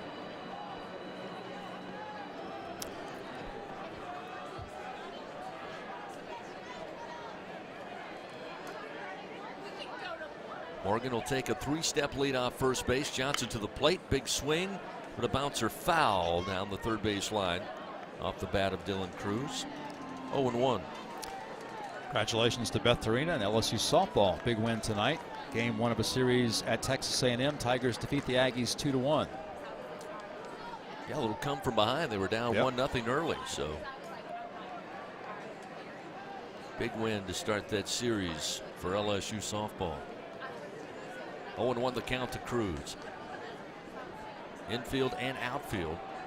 Outfield playing straight away. Infield, of course, middle infield looking for double play action as this one's fouled out of play right side. Dylan falls behind 0-2. Although the walks have hurt Johnson, he's done a good job of keeping the LSU hitters off balance. LSU really has yet to make any loud outs. Not really any solid contact at all against Johnson. No, again, the sac fly RBI was just a routine fly ball, not necessarily deep in left. Pitch to Cruz. Strike on the inside corner. The fastball from Johnson records strikeout number 8. 2 strikeouts here in the top of the 5th inning. Now we'll see Jacob Berry, who himself was a strikeout victim in the 3rd, got aboard on a fielder's choice back in the 1st inning. Johnson just 2 shy of his season high for strikeouts. 10 strikeouts is his high. Did it twice, once against Princeton, and then he also did it in Mississippi State's SEC opener against Georgia. Tigers 2 of 13 against Johnson so far at the plate. Off speed, misses outside, ball 1. Again, Johnson 8 strikeouts to 4 walks. Tigers 1 of 8 with runners on. 0 for 6 with runners in scoring position. Although they did have the sac fly RBI. They're 0 for 3 with 2 outs in the inning. Same situation here. Runner at first, 2 outs. The 1-0 to Berry. Fastball misses low. 2 balls, no strikes. Tomorrow here at the ballpark, 2 o'clock, airtime 1:30. We'll wrap the series up on Sunday afternoon with a 1 o'clock first pitch, airtime 12:30 right here on the LSU Sports Radio Network.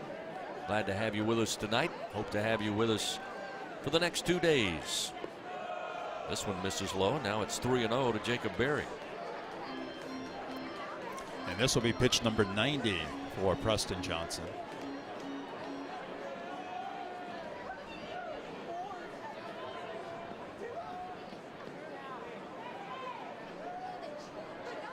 Runner at first, Morgan with the lead. Johnson to the plate. Take is on, and it's a strike to make it 3-1. Jacob Berry, again impressive, batting .350 with 2 outs in the inning.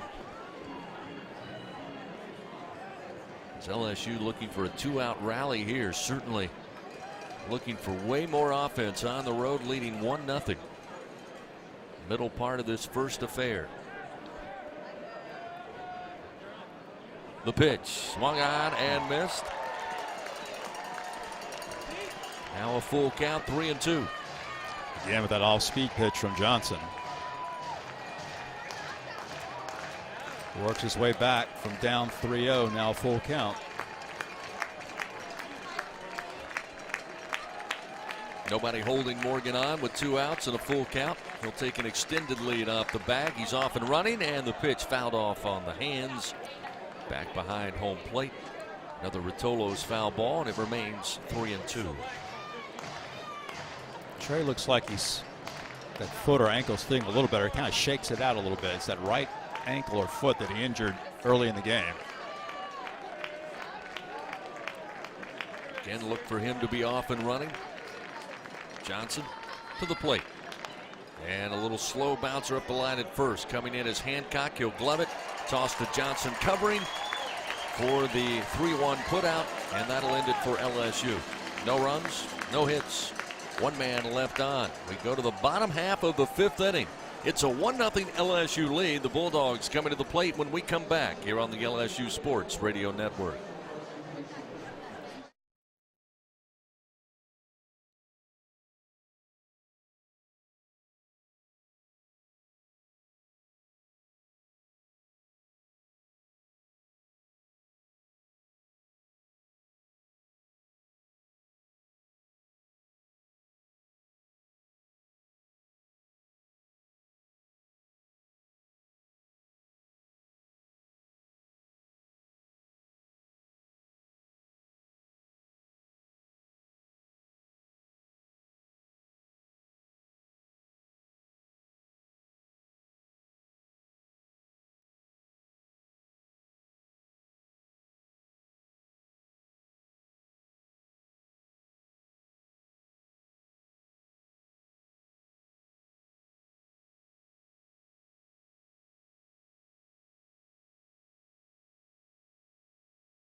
Nothing as we move to the bottom of the 5th inning. It'll be 9-1-2 in the Mississippi State order to face Tiger right-hander Mikael Hilliard, who up to this point has blanked the Bulldogs on 5 hits with no walks and 4 strikeouts. Leading things off for the Bulldogs, Lane Forsythe, bottom of the order.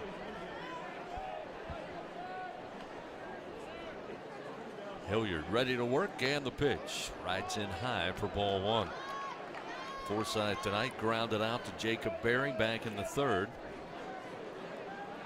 Berry playing just off the infield cut down the line at third. They've got a shift on defensively for the right-hander. And he'll go opposite field and drop it in right center. That'll be the 6th hit of the night for Mississippi State. And they get the leadoff man aboard. That's the way you beat the shift. Yeah, nice piece of hitting by Forsythe. Just goes with the pitch, hits it the opposite way in the shallow right field, and Mississippi State for the third straight inning, or the second straight inning, has the leadoff man on base. And now they turn it over to the top of their order with McGowan. McGowan tonight, strikeout victim to Hilliard, 1 of 4 for the senior right-hander tonight. Had a base hit, was left stranded at third when the Bulldogs again threatened in that third inning. Bulldogs have now had the leadoff man on in 3 of the past 4 innings. Start to see some personnel for LSU head down to the bullpen just beyond the first base dugout. Showing bunt. There's a strike. He's trying to pull it back was McGowan. He didn't like the call, and he visibly shows his frustration to home plate umpire Jason Bradley.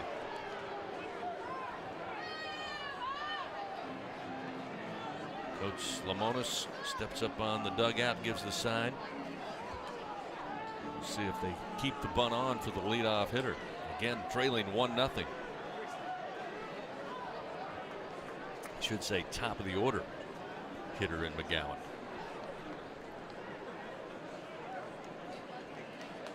Hilliard from the stretch and shows bunt, and it gets away from Travinski. Rolls all the way and down into the dugout of Mississippi State, third base way. And not only will that give Forsythe second base, now he tried to get third, and third base umpire Chris Lawson says, nope, head back to second base. That'll bring out the Boo Birds here at Dudy Noble. Mississippi State has put together some threats so far against Hilliard at first and third and 1 out, both in the second inning and the fourth inning. McHale was able to work his way out of trouble, but it's the first time they've had a runner in scoring position with nobody out, as Forsythe stands at second base.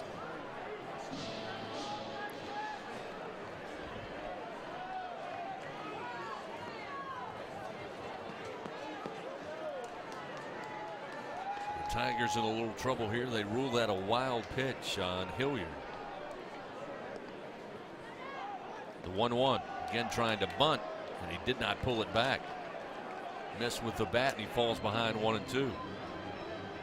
Hilliard brought the pitch up in the zone, and McGowan tried his best to lay the bunt down but missed. Our good friend Lynn Rollins would not be impressed. 1-2 the count. Runner at second, nobody out, and a 1-0 LSU lead. The pitch to the plate, check swing, sends it to the dugout third base side. Still 1-2. Left-hander Riley Cooper is now throwing in the LSU bullpen. Again, a similar pitching repertoire, just comes from the left side, as opposed to McHale Hilliard, the right-hander. 1 ball, 2 strikes, runner at second. McGowan awaits. The pitch, little tapper but foul first base side. Still 1-2. McGowan working hard here, making McHale throw a lot of pitches. Again, LSU utilizing the defensive shift. They've got Jordan Thompson right of second base, Cade Doty the second baseman, 15 feet into right field. Berry staying close to the third base bag with a runner at second. Time called as McGowan steps out.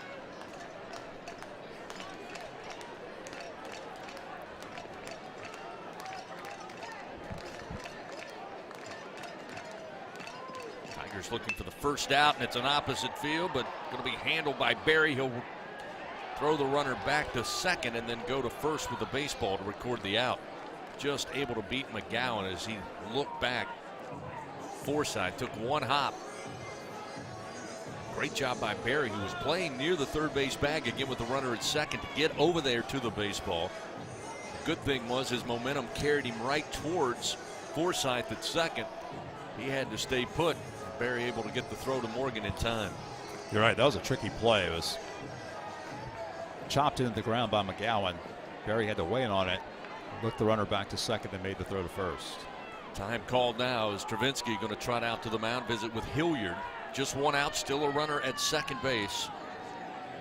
And it's Cameron James, the sophomore, flight out to center, deep center field onto the track, and again a fly ball out to left field. Is now pitching coach Jason Kelly coming out for LSU, and he'll bring the infield in, and they'll talk it over here with one out. Still holding on to a 1-0 lead. Probably checking on Hilliard. We'll see if Coach Kelly decides to make the call. Again, Cooper, I'm not sure, Bill. Did he have the catcher down earlier, now just tossing? You know, I thought he did. It looked like he was throwing in earnest from the pitching mound rubber, from the bullpen rubber. Now he's not. He's standing up on the mound, but just casually tossing. The catcher's not in a crouch position. Again, it is just a meeting. Hilliard will remain in the game. James has hit the ball well on both occasions against Hilliard, as you said, the first time all the way to the warning track before Cruz was able to run it down.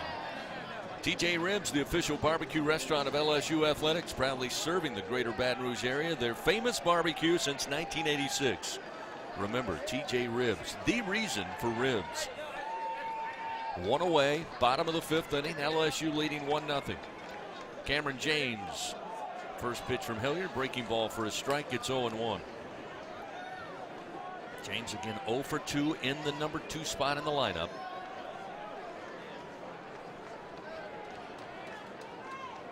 Hilliard delivers the curveball to set him up 0-1. Stravinsky sets outside to the right-hander. This breaking ball lifted foul and out of play. Hilliard in the driver's seat now with an 0-2 count. James coming into the game, Mississippi State's leading hitter, 308, only one of 2 Mississippi State starters over 300 so far this year. He is a very dangerous hitter.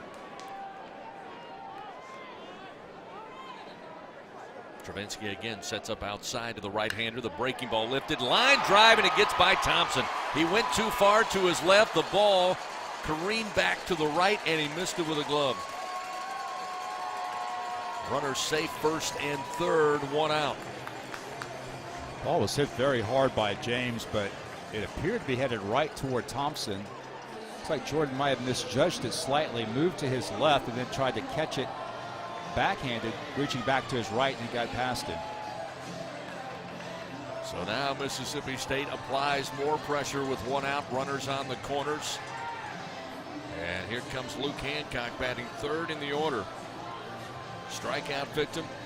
They grounded out to Morgan unassisted down the line at first. It'll be a righty on lefty matchup. Hilliard to Hancock. LSU will again move the defense to the right side of the diamond. Thompson right of second base. Cade Doty in shallow right center field. Morgan holding the runner on at first. Barry playing near the third base bag, even with the bag, as he will shout some instructions to Hilliard, and Hilliard will step off. And now it looks like they're going to change the shift. Actually bring Thompson back left of second. Doty will stay on the infield dirt at second base. Runner goes, pitch is low for ball one. Into second base goes James, and now the Bulldogs threatening with runners second and third with nobody out, trailing by a 1-0 LSU lead. And now after the runner advances, they will again make the shift. They'll move Jordan Thompson, the shortstop, into shallow right field. Doty, the second baseman, will stay just right of second base, but playing on the center field grass. Left-handed hitter at the plate in Hancock. The 1-0 from Hilliard. Strike on the outside corner with a fastball, and it's even 1-1. And the Crowd coming to life truly for the first time tonight here at Dudy Noble.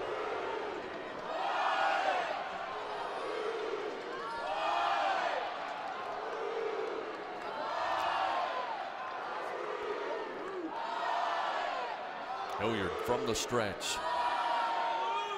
The 1-1 to the plate. This is low and inside. 2-1. On the year, Hancock's batting .258 with runners in scoring position.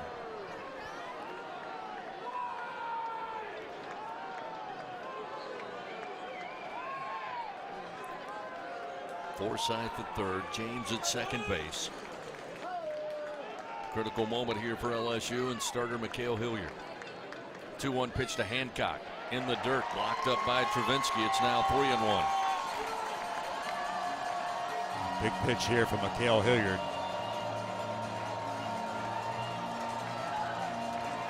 Tough spot, though first base is open. Logan Tanner, the catcher, stands on deck, the cleanup hitter for the Bulldogs.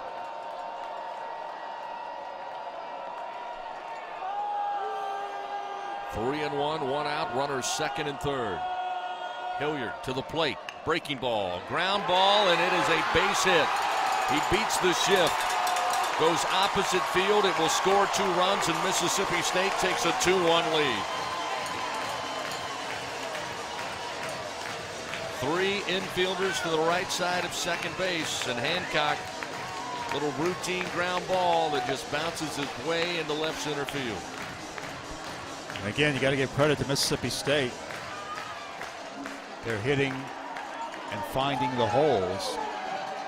Just a little hopper hit the opposite way by Hancock, and he gives the Bulldogs the lead.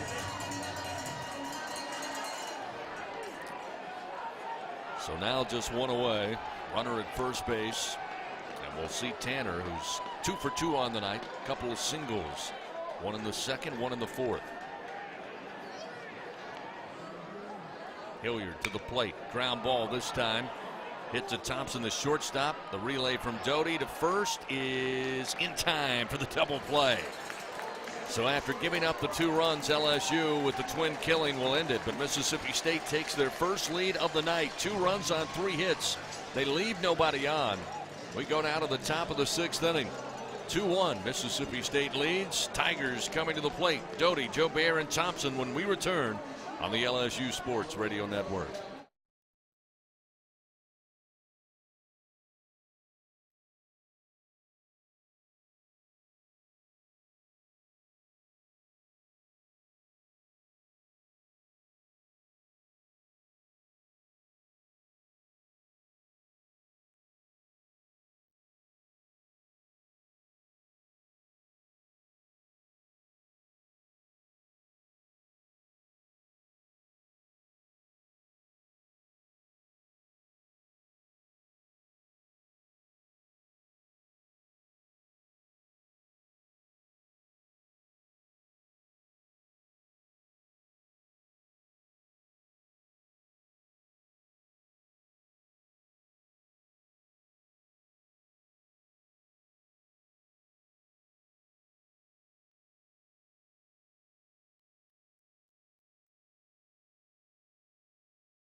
Game 1 on a Friday night here in Starkville, Mississippi. SEC baseball, 2 of the storied programs of the sport, getting after it once again. LSU had a 1-0 lead after 4, but Mississippi State in the bottom of the 5th inning, taking the lead with a 2 RBI single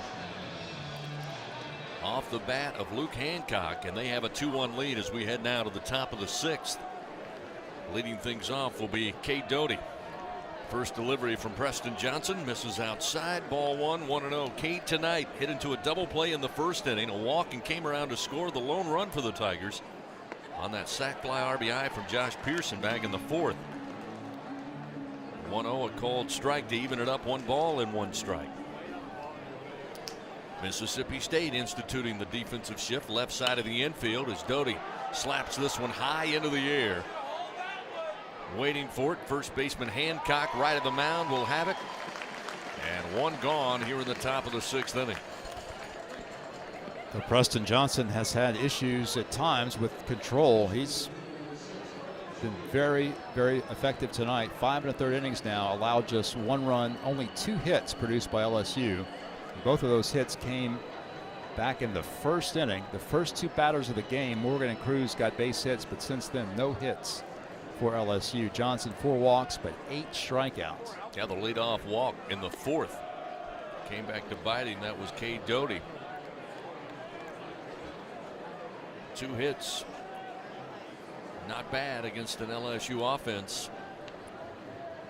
Still with time, looking to get it going. Braden Joubert.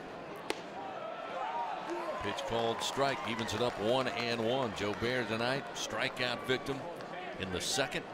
Earned a walk, left stranded at second base in the 4th.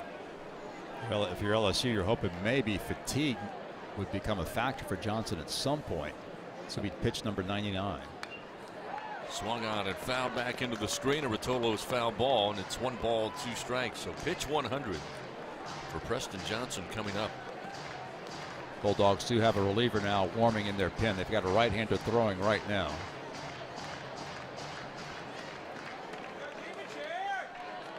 One ball, 2 strikes, 1 away. Johnson's pitch to the plate. Just missed the outside corner. I don't know where. Braden Joubert will take it. Evens the count 2-2. And Johnson has kept it outside on Joubert in all now 3 previous at bats. The 2-2 again outside, but this one does miss. Fills the count 3-2. The Bulldogs bullpen is way down the line near the left field wall, where LSU's is just beyond the first base dugout. We'll use some high-powered binoculars to peek in on that bullpen. Here's a swing and a miss. Off-speed pitch from Johnson records strikeout number 9. 2 gone in the top of the 6th inning. And we'll see Jordan Thompson. You're exactly right. I was just thinking the same thing. The bullpen is so far away. It's hard even with binoculars to identify the number on the Mississippi State pitcher. We can tell you he's a right-hander. We can see that much. Well, the Bulldogs going with the maroon jersey tonight. The number's only on the back of the jersey.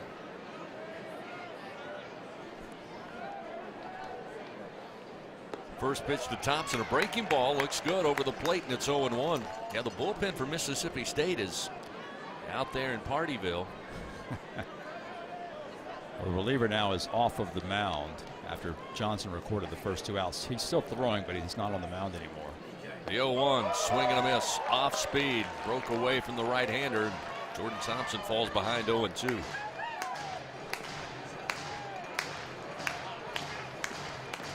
This will be pitch 105 for the sophomore right-hander for Mississippi State. His team leading 2-1. Pitch rides in high just above the letters. Ball 1, 1-2 now to Thompson.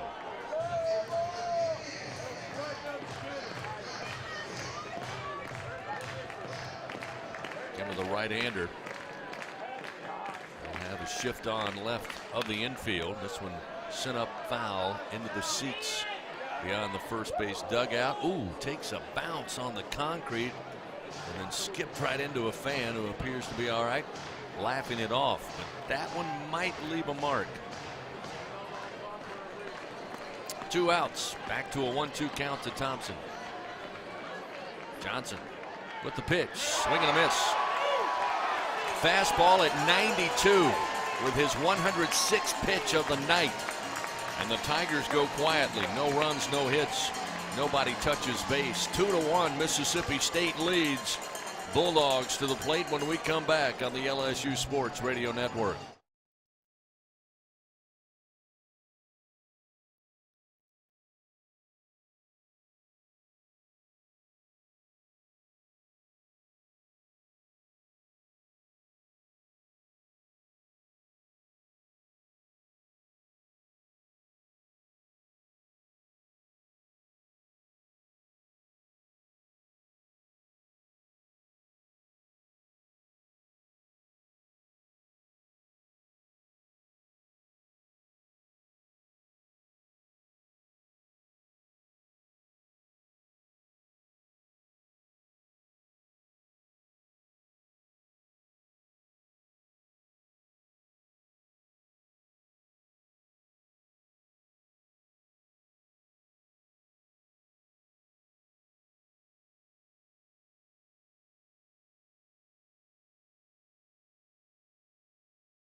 As we continue on this Friday night, let's pause 10 seconds. Station identification on this, the LSU Sports Radio Network.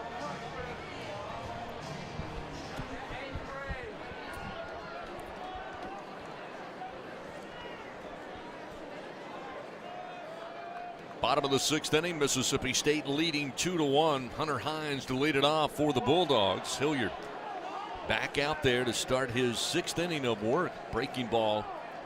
Swing and a miss, and he gets ahead 0-1. The DH tonight for the Bulldogs. 2 strikeouts on the ledger, 1 swinging, 1 looking in the 2nd and in the 4th. The 0-1, swing and a miss. Again, off speed, dropped off the table. Hines swings right over the top of the baseball, and it's 0-2. Hilliard now at 78 pitches as he works into the 6th inning. He's kept the Tigers in this game. He's scattered 8 hits and allowed 2 runs. Getting the shift on for LSU with the left-handed hitter. 3 infielders right of second base. The 0-2, another breaking ball, another swing and a miss. That didn't take long, Mikael Hilliard. Fans the leadoff hitter Hines. That's his 5th strikeout on the night. Another strikeout brought to you by Super One Foods. Great quality at super low prices.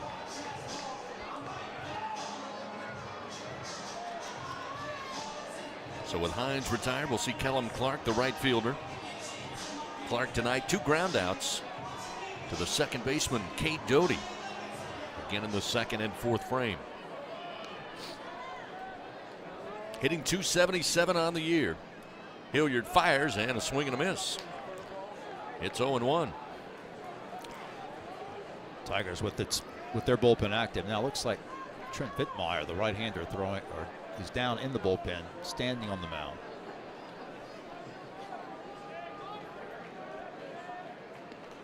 Again, the extreme shift on for the left-handed hitter. This pitch misses low, and Clark stays away. 1 ball, 1 strike. Clark coming into tonight's game, batting just .219 against SEC pitching. Again, 0 for 2 in tonight's ball game. Hilliard's 1-1. Ground ball right at the shift. It's Thompson right of second base. He'll glove it. Actually, it's Doty who's playing behind second base. Thompson was playing deep in right field. But he records the out. 4-3 ground out. That will retire Clark. And 2 gone here in the bottom of the 6th inning. Brad Cumbest, the left fielder, comes to the plate. Cumbest, 2 for 2. Couple of base hits. Again, 2nd and 4th inning. Coach Lamona's going to hold up Cumbest momentarily. Talk over his shoulder here with some instructions. Hilliard, a very good start here. Bottom of the 6th inning. Give you a quick SEC update. Looks like Tennessee may keep that winning streak alive. They're now in the bottom of the 8th inning in Knoxville. Tennessee now leads Missouri 7-3.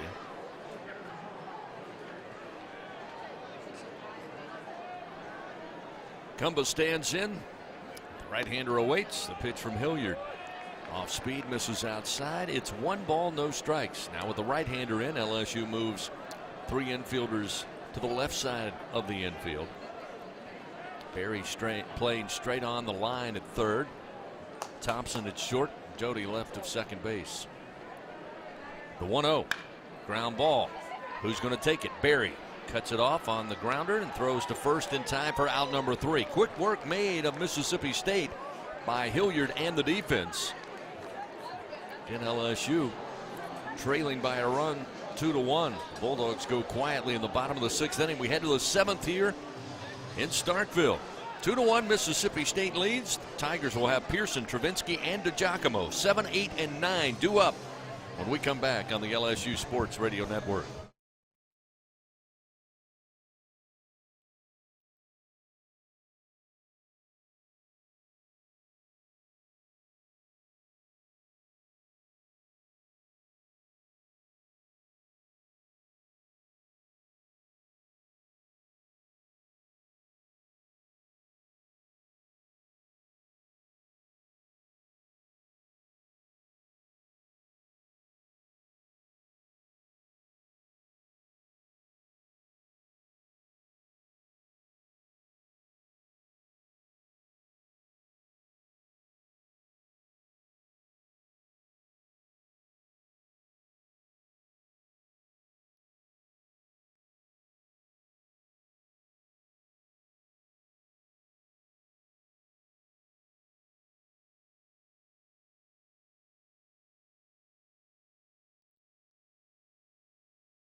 Top of the 7th inning and a 2-1 Mississippi State lead. Fighting Tigers of LSU coming to the plate. Pearson, Travinsky, and DiGiacomo will lead things off. New pitcher on the mound in relief. Casey Hunt will take over for Preston Johnson, who was effective to say the very least and looked strong finishing up the top half of the 6th inning. But Chris Lemonis, head coach of the Bulldogs, deciding to go to the reliever, Casey Hunt. Casey Hunt, a 6'3", 200-pound right-hander out of Wyckoff, New Jersey. Now, Hunt's numbers are not very impressive, honestly. This is an interesting move by Lemonis. Hunt is 0-1 with a 10.80 ERA. This is only his 5th appearance of the year. He's worked 6 2/3 innings for Mississippi State. Josh Pearson will lead it off, getting the start in right field. First pitch to the freshman. Fastball misses outside, rings it up there at 92 on the gun. Interesting, very much so, because Preston Johnson, so impressive. Again, 106 pitches thrown tonight, but the last pitch was 92 for the strikeout to end it there in the top of the 6th. This one misses outside from Hunt, and it is 2 balls, no strikes. You're right. At least from here, it looked like Johnson still was very strong. The 2-0. Showing bunt is Pearson. He pulls it back, but it's right across the plate to make it 2 balls, 1 strike. Hunt's only worked 6 2/3 innings. He's given up 9 hits, 8 earned runs. He's walked 3 and struck out 7. 1 run on just 2 hits tonight for LSU. Mississippi State 2 runs, 8 hits, and 1 error. Hunt to the plate. Swung on and fouled out of play down the line in left. The Rotolo's foul ball will even the count. 2 balls, 2 strikes. Vans H&E Equipment Services, the official construction equipment partner of LSU Athletics. For all of your rental needs, call 877-700-RENT or visit HERentals.com today. 2-2 off speed, high and outside, fills the count to Pearson 3-2. Josh, by the way, a strikeout victim to Johnson back in the second inning. Had the sac fly RBI to drive in the run in the fourth to score Cade Doty, his fourth ribby of the year. Payoff delivery and staying alive. Pearson sends it right back into the screen.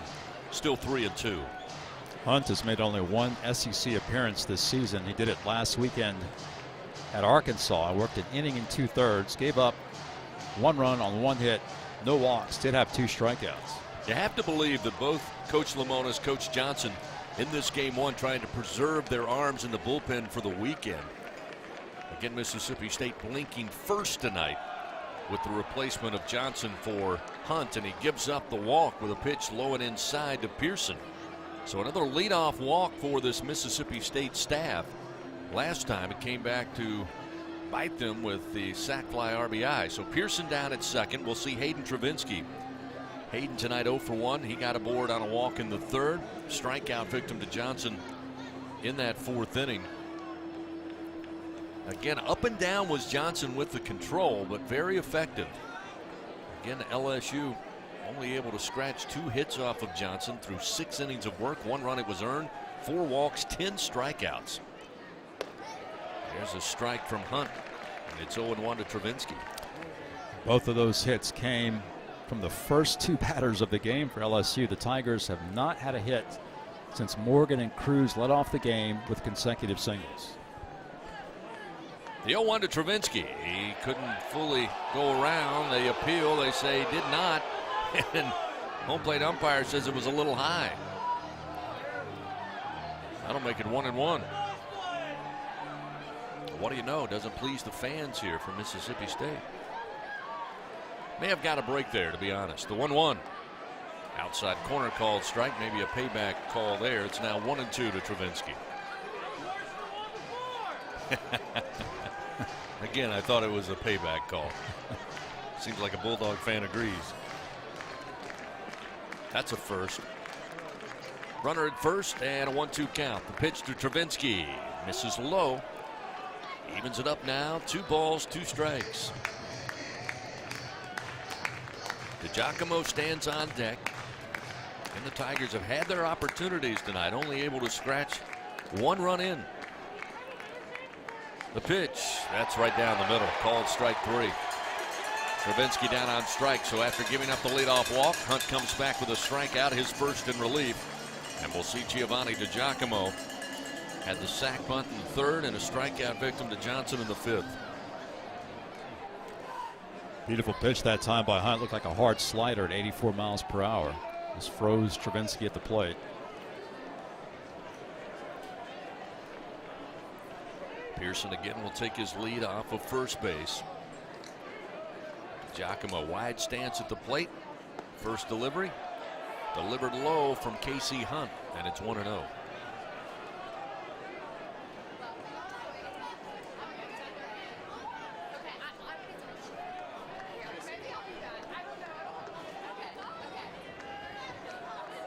Hunt from the stretch now brings it to the plate. Fouled back by Gio into the screen. 1 ball and 1 strike. Fans, remember, when the Tigers win, you win. Just enter promo code LSU50 the day after an LSU baseball victory, and you'll receive 50% off your online order at papajohns.com. Better ingredients, better pizza. Papa John's. Tigers trying to get back on top. They led 1-0 after 4. Mississippi State plating 2 runs in the 5th to make it a 2-1 ball game as Giacomo sends this one foul down the line and left out of play. Still 1-2. Although Hunt obviously has not pitched a whole lot this year, he does have a very impressive fastball. Also, that slider we saw earlier, his fastball can run up to 95 miles per hour. Here's the 1-2 pitch. Just missed the outside corner. That's not going to make anybody in maroon happy. 2-2 the count. 1 away in the top of the 7th.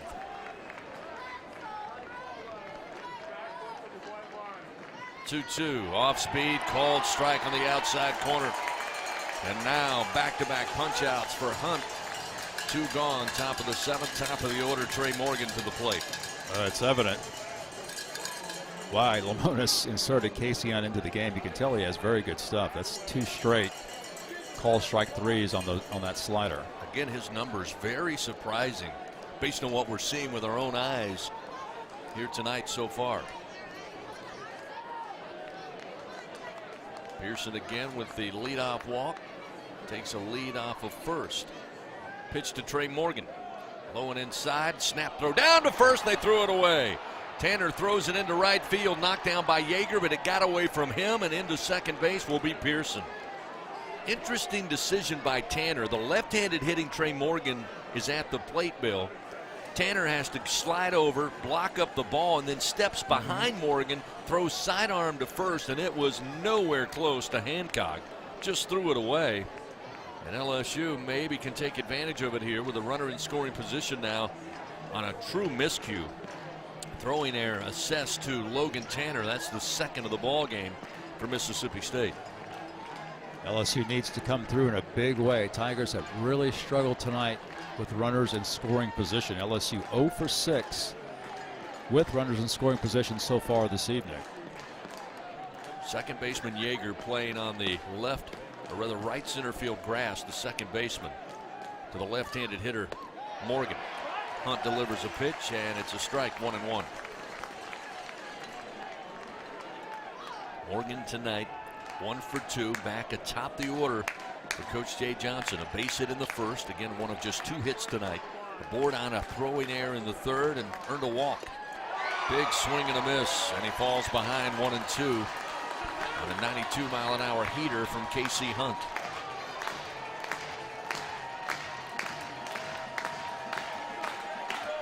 Morgan will try to settle in behind in the count.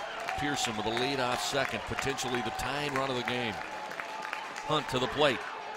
A little slow bouncer right of the mound. Hunt going to scoop it up with a glove. Toss to Hancock for out number 3. And the Tigers are finished in the top of the 7th. No runs, no hits. 1 man left on at second base. Time to stretch it out here at Dudy Noble Field. Bottom of the 7th coming up. Mississippi State to the plate. They have a 1-run lead, 2-1 on the LSU Sports Radio Network.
Bottom of the 7th inning here in game 1. Mississippi State leading LSU by a score of 2-1.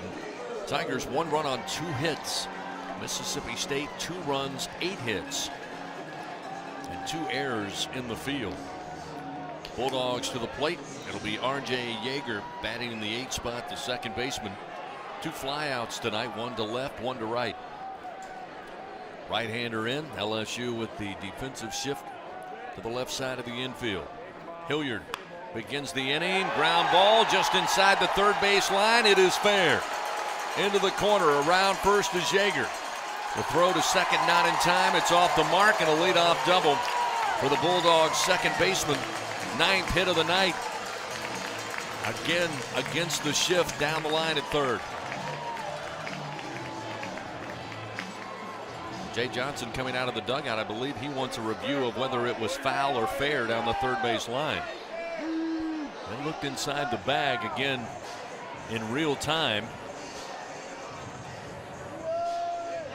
But it looks like they're going to call for a review. Now the third base umpire, Chris Lawson, going to come over and he'll visit with Coach Johnson on the first baseline here.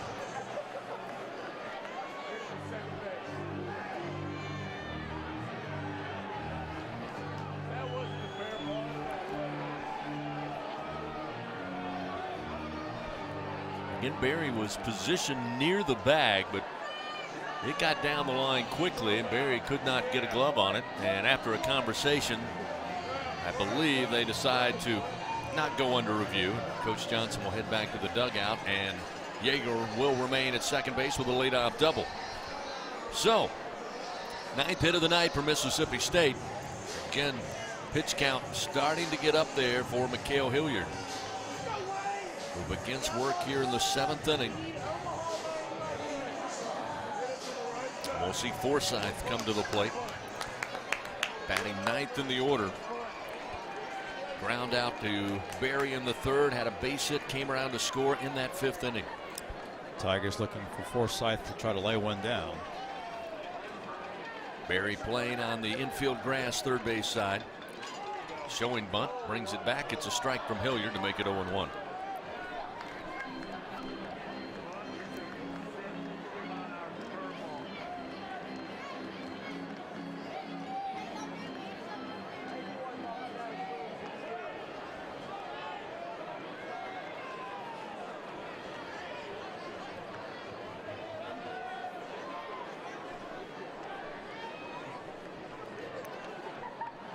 Yeager with his leadoff second. Forsythe declaring bunt, and Hilliard going to turn and fake a throw to second base.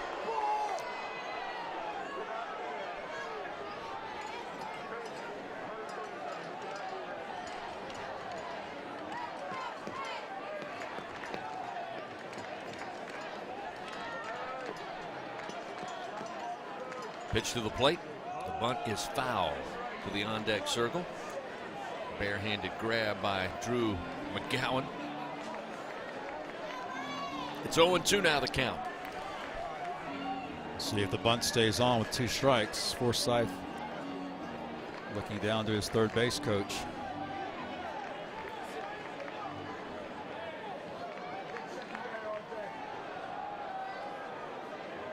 He stands in the right side of the batter's box with an 0-2 count. Travinski sets up outside to the right-hander. Hilliard fires, and it's low and outside for ball 1. Kept the bat on the shoulder that time, so did not indicate trying to lay down a bunt with 2 strikes. But again, he will look down to the third base coach and get the sign. Nobody out. Bottom of the 7th. Mississippi State leading 2-1. The leadoff double has them threatening early. Here's a ground ball and a base hit into left field. Charging in is DiGiacomo. They'll hold the runner up in Yeager at third. 10th base hit of the night for Mississippi State. And runners first and third, nobody out. Second single of the night for Lane Forsythe, the number 9 hitter. The runner Yeager had to wait to make sure he got through the infield, so he held up and stops at third base. And now Mississippi State with another big threat. Eric Raiselman, the hard-throwing LSU right-hander, is now warming in the Tiger bullpen. So that'll bring the left-handed hitting Cameron James to the plate.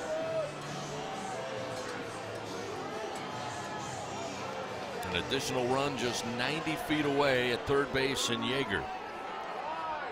Forsythe at first, and now time called by Travinski. Now again, Raiselman going to try to warm quickly down in the bullpen. We may see Travinski go out, buy some time, and we may see either Coach Johnson or Coach Kelly come out before making the change. Again, Raiselman warming feverishly with the catcher down in the bullpen. Now the infield's coming in. Now Jay Johnson is coming out to the mound. Let's see if he makes the call here with nobody out And the Bulldogs threatening with runners first and third here in the bottom half of the 7th frame. Raiselman now will come off the rubber in the bullpen, which to us may mean an indication he's ready should be called upon. Cale's pitch count now at 89. He again has given LSU a very courageous effort working into the 7th inning. To this point has allowed just 2 runs. Has not walked anybody, recorded 5 strikeouts. Another very competitive effort for McHale. It would appear though that we'll see Raiselman, and we will. So Coach Johnson makes the call to the bullpen. Pitching change powered by Sunshine, your hometown John Deere dealer in Louisiana. Mikael Hilliard will get a hand from the LSU fans here in Starkville. Get some high fives from his teammates. Again, a 2-1 ball game. He's done his job. Now it's up to Eric Raiselman to keep it a 1-run ball game and get out of this jam with nobody out in the bottom of the 7th inning. When we come back, give you Raiselman's numbers. The Bulldogs have runners first and third. And Cameron James at the plate. Back after this on the LSU Sports Radio Network.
With the Bulldogs of Mississippi State leading 2-1 and threatening once again in the bottom of the 7th inning, Coach Jay Johnson makes a call to the bullpen. Eric Raiselman will check in, the transfer from USF.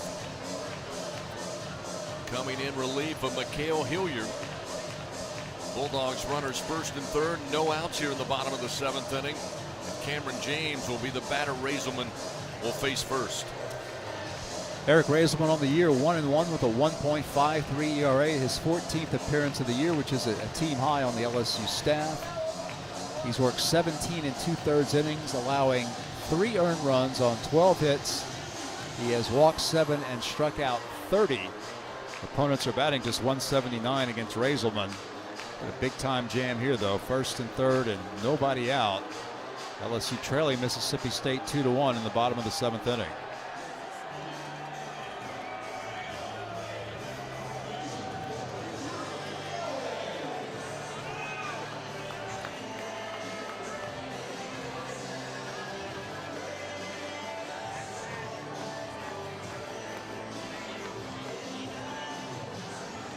So now Drew McGowan, top of the order, got runners first and third. Raiselman, the strong right-handed pitcher, is McGowan going to show bunt. Runner goes to second. Travinsky will simply watch him go. Now Mississippi State again. Runners second and third. Ball 1 on the first offering from Raiselman. Yeager led off the inning, a double off Mikael Hilliard. He now stands at third base. Forsythe able to single through the left side. He stands at second. McGowan 1 for 3 on the night, had a base hit in the 3rd inning. Raiselman rocks, now kicks. The fastball, a strike. 94 on the gun. It is a change of pace for Mississippi State, who had to see a lot of breaking balls, slow curve from Mikhail Hilliard. Now Raiselman going to fire the heat. Anywhere from 94 to possibly 97, even 98 at times.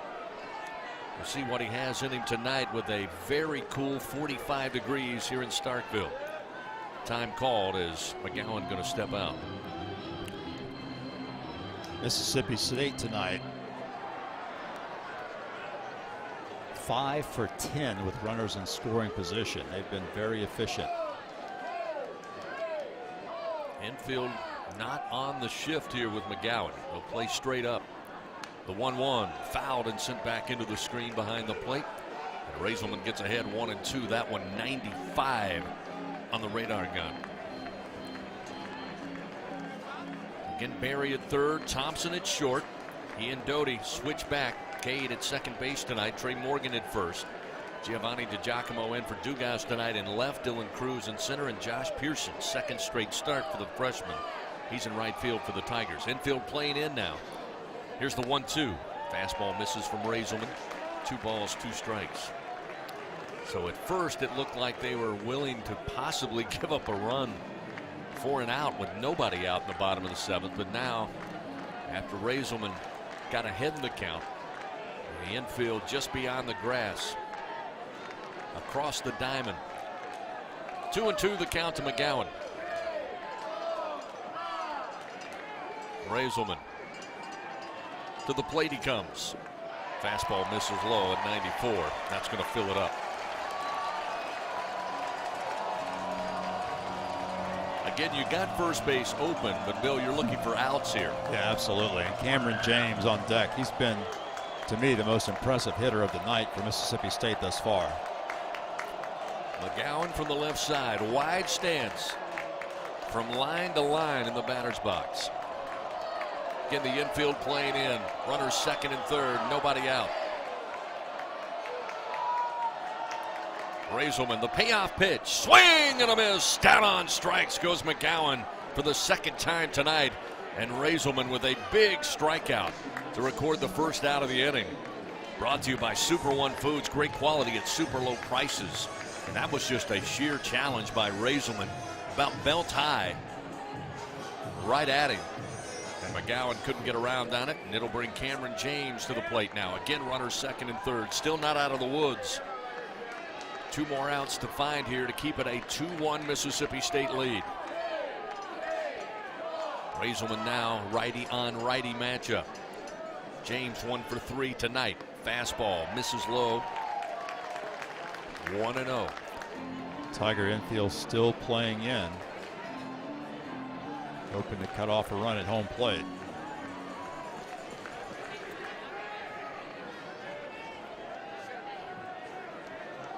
James readies the bat.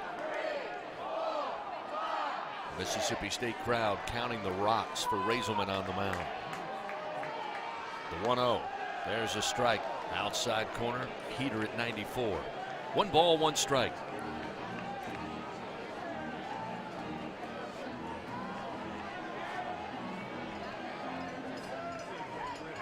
"12 hits in tonight's game. 10 of those for Mississippi State, the home team.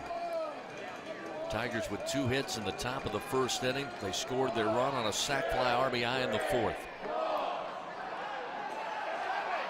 The 1-1 off speed, swing and a miss. Nice breaking ball from Raiselman. Not typically in his repertoire, but a nice one there. And way out in front is Cameron James, and Raiselman ahead in the count 1-2.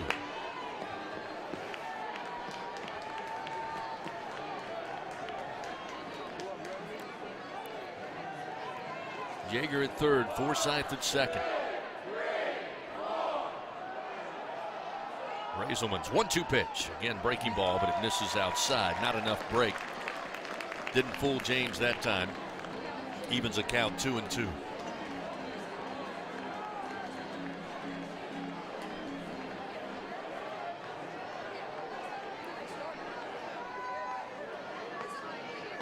Tigers with 6 outs to work with offensively here, but need 2 more to get in the dugout in the bottom of the 7th inning. James at the plate with 1 out. The 2-2 fastball low, fills the count 3-2. 96 miles an hour, but below the knees. Second straight full count for Raiselman. He got McGowan with a fastball on the previous 3-2 count. Raiselman, no surprise, he works low to get ahead in the count. Let's see if he tries to elevate the heater here. Can't leave it with a mistake pitch over the plate with a hitter like Cameron James. He's seen 97-mile-an-hour fastballs before. 1 out, the payoff pitch. Breaking ball, ground ball to second. Doty comes up, fires to the plate, and the tag is applied. And out at home is Yeager for out number 2. Great job by Cade Doty, Bill. He got down, made sure that ball did not get beyond him. Rose and fired to the plate, and a great tag applied by Travinski on the back of Yeager. And it stays 2-1, and the Tigers record out number 2. Advancing to third is Forsythe. Arriving safely at first is James. But a great defensive play helping out Raiselman on the mound. Great call by the Tiger coaching staff to have the infield in there. Doty makes a outstanding play, fires a strike to Travinski. Sweet tag with the runner going by on the back, and LSU still down by just 1, but a lot of work left to do. Travinski will rise up, give the infield instructions here. Again, as now they'll play back with 2 outs. Regular infield depth here. You've got a Force at second or at first base. And now Travinski going to call for time, and he'll go out and visit with Raiselman. And here come the Boo Birds.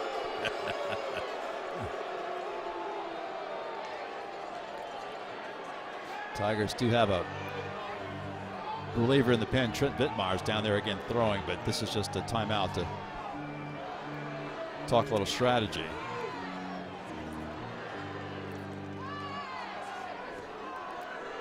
No surprise.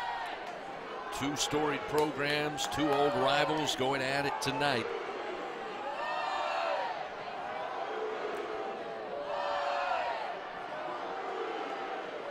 Raiselman and the Fighting Tigers trying to find the 3rd out. Mississippi State took a 2-1 lead in the bottom half of the 5th inning. Ample opportunity thus far in the bottom of the 7th. Raiselman, the first pitch, fastball high and outside to Hancock. Hancock delivered that 2 RBI single, Bill, in the 5th inning to give the Bulldogs the lead. Strikeout victim to Hilliard in the 1st, and a ground out unassisted to Morgan at first base. So 1 for 3, but that one a big one, stands off on the book. LSU is playing a shift against Hancock that time. This time they're playing conventional defense. Raiselman, the 1-0.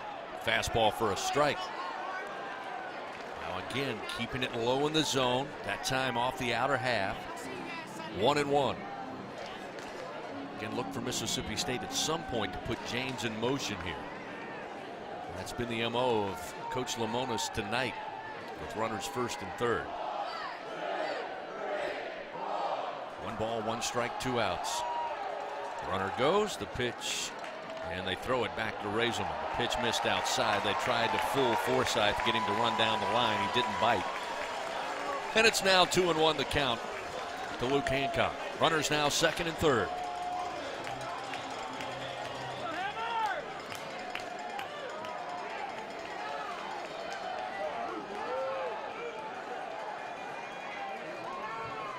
Tigers infield again, as Bill mentioned, playing straight up. Looking for a ground ball out number 3. It will have to go to first. Raiselman, the 2-1 pitch. Inside and low. Fastball missing, now 3-1.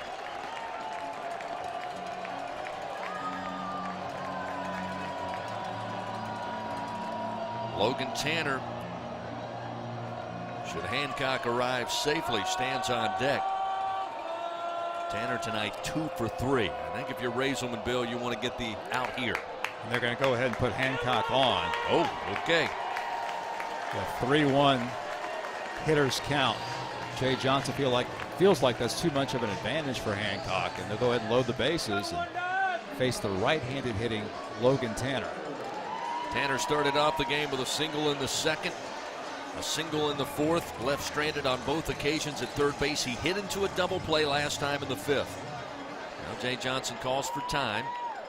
Walking towards Jason Bradley, the home plate umpire. I think he's asking, can he talk to Raiselman? Bradley explaining, are you going to count this as an official visit? And it is. So Jay Johnson will be granted time. Bring the infield in. As we told you, Vittmeyer appears to be ready. That's the second time he's been throwing down in the bullpen for LSU, but I'm not sure that's the move at the moment for Coach Johnson, but we'll see. Quickly, we'll give you that scoreboard update. It's presented for the people by Caesars Sportsbook. Got some finals now around the league. A final from Auburn tonight. Auburn defeated Vanderbilt 5-1. Auburn now 6-4 in the SEC. Georgia edged South Carolina 3-2 in Columbia. Florida in Gainesville evens its series with Arkansas. Tonight's score Florida 7, Arkansas 2. Tennessee wins its 21st game in a row. The Vols now 10-0 in the SEC. Tennessee in Knoxville defeats Missouri 8-3. Two other games are in progress as Kentucky in the top of the 8th inning leads Texas A&M 4-3 in Bryan College Station.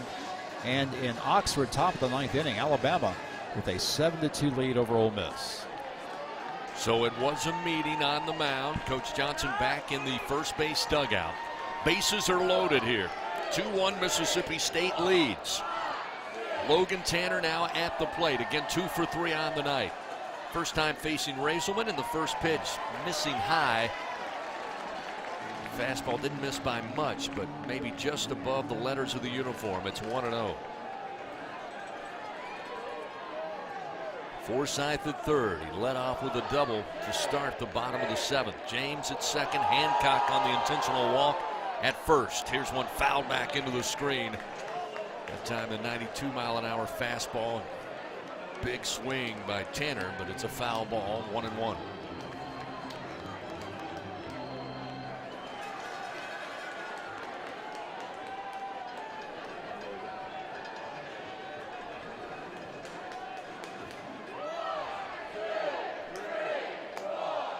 One ball, one strike, 2 outs, bases loaded. Fastball high and tight. They'll appeal down to first.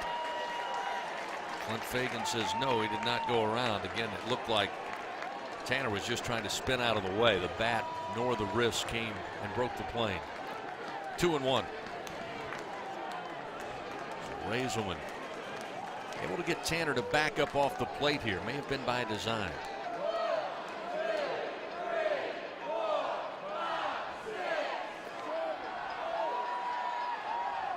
The 2-1. Swing and a miss. 2 balls, 2 strikes. That one he dialed back to 89. I think it fooled Tanner a little bit. Wasn't a full-hearted swing that time.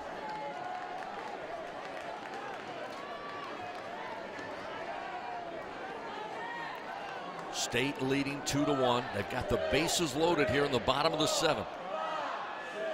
2-2 count to Logan Tanner. With 2 outs, the pitch. Missed at the letters. Good eye by Logan Tanner. Will fill it now 3-2. Nowhere to put him. Raiselman's going to have to deliver a strike here. This will be mano a mano. We've seen 95 from Raiselman here on a cool night in Starkville. Bases loaded. 2 outs. The payoff pitch. Swing and a miss. Ring him up. Raiselman with the strikeout is fired up on his way to the LSU dugout. Mississippi State, ample opportunity, but come up snake eyes. No runs, no hits. 1 error committed, or no errors committed, but they leave 3 men on. LSU keeps it a 2-1 ball game with big-time pitching from Eric Raiselman. Tigers come.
We got an old-fashioned, great college baseball game tonight.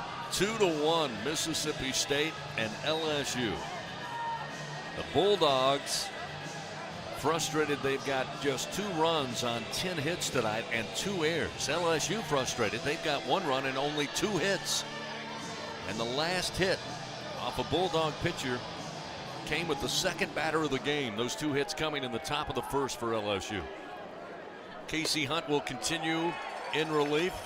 Tigers will have Cruz, Berry, and Doty tonight. Dylan Cruz has been quiet. He had a base hit, as we mentioned, in the first inning. Then back-to-back strikeouts looking. Here's a swing and a miss.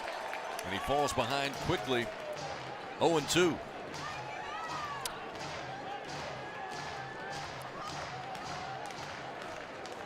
Casey Hunt, 1 inning of work. Delivers this one low and inside. That'll make it 1 ball, 2 strikes.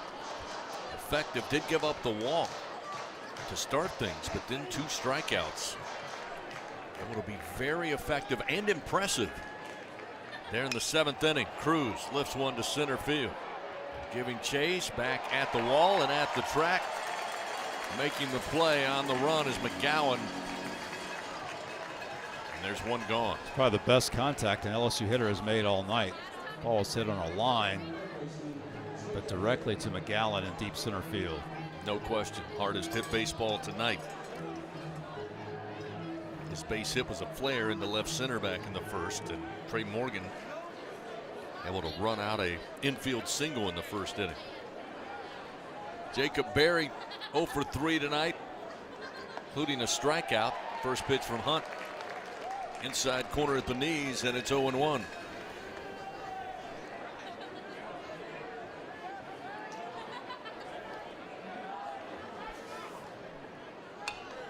Fouled off and out of play. Rotolo's foul ball gets Berry behind in the count. 0-2.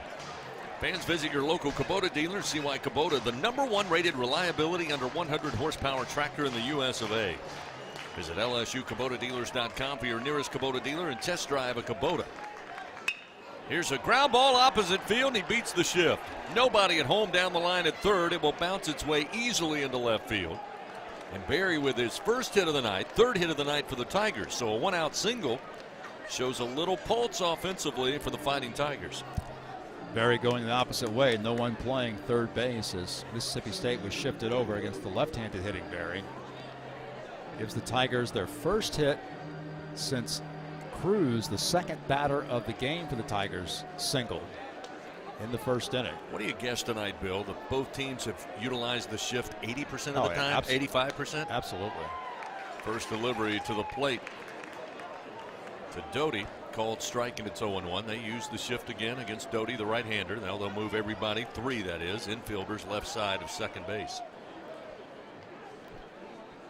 The 0-1 off speed but rides in high. 1 ball, 1 strike. I can say with almost 100% certainty in all my years of watching college baseball, this is the most shifts I've ever seen employed in a single game. 1-1 the count to Doty. Doty 0 for 2. Fastball low and inside, grabbed onto by Tanner. It spun him around, but he keeps the baseball. And that will keep Berry at first base. Now 2-1. Analytics, video study, so much more part of the game now than they were back when I first started working with LSU baseball in the early 90s.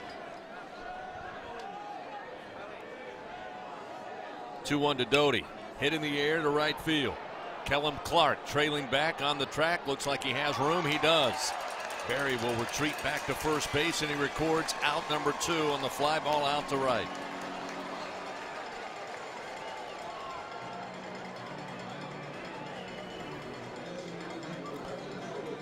Now we'll see Braden Jobert. Jobert, who had the huge weekend on the road against the Florida Gators 2 weeks ago. Reached base 1 time tonight on a walk in the 4th and bookended by strikeout swinging in the 2nd and 6th inning. So Riley Cooper, the lefty, is now warming in the LSU pen. First pitch goes opposite field. Line drive. Cumbus going back. He's got plenty of room. He'll make the grab for out number 3. So the Tigers No runs. They pick up their third hit. They have one hit in the inning. They leave one man on. Still 2-1. Mississippi State leads. Bottom of the 8th coming your way on the LSU Sports Radio Network.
Back here at Dudy Noble Field on a Friday night. And a 2-1 Mississippi State lead. They come to the plate in the bottom of the 8th. They'll have the designated hitter Hunter Hines leading it off, followed by Kellum Clark and Brad Cumbus. As Riley Cooper takes over, third pitcher of the night for LSU. Razelman comes in a tight spot, able to keep it a 2-1 ball game there in the bottom of the 7th inning. That'll be up to Cooper to keep it there, going against the 5, 6, and 7 hitters. We'll go with the shift again to the left-handed hitter, and it's a ground ball hit to Morgan. He'll get it with the glove, toss to Cooper, covering it first for out number 1. So that time Hines hits right into the shift, and there's one away. Riley Cooper taking over on the mound for the Tigers. Sophomore lefty transfer from Arizona. This is his 13th appearance. He's 1-1, 3.60 ERA. In 15 innings, he's allowed 17 hits, 6 earned runs. He's walked 3, struck out 13. As Eric Raisman did a fantastic job in that 1 inning, getting out of that first and third nobody out jam and not allowing Mississippi State to add to its lead. Kellum Clark stands in, another left-hander. He's had 3 groundouts, all to second base. Right up the middle, comebacker handled by Cooper. They'll say he caught it on the fly, and it's an out. Able to reach down the glove, showing the agility. I hear you, Riley Cooper. Delivered the pitch, ball came right back at him, hot off the bat. He just reaches down with the glove and cleanly keeps it off the mound. 2 gone. Raisman, by the way, threw 22 pitches in his outing, so obviously Jay Johnson wanting to make sure that he's available the rest of the weekend. So with 2 down, we'll see Brad Cumbus, the left fielder. Cooper to face the right-hander. First righty he faces, and the lefty delivers the pitch low and inside, ball 1. Again, the shift to the left hand. A right-handed hitter will move 3 infielders left of second base. The 1-0. Just missed the cleats, dropped in low, ball 2. I believe Travinsky actually snagged that one just before it caught the feet of Cumbus. Cooper, the 2-0 pitch. Fastball misses low and inside, now 3-0.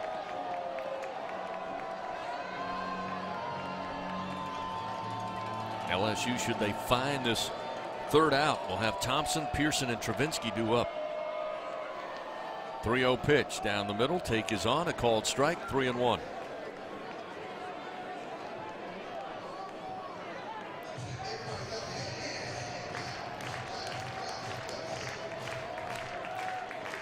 Close stance at the plate for Cumbus, and the 3-1 inside corner called strike. Another fastball from Cooper. Now will fill the count 3-2.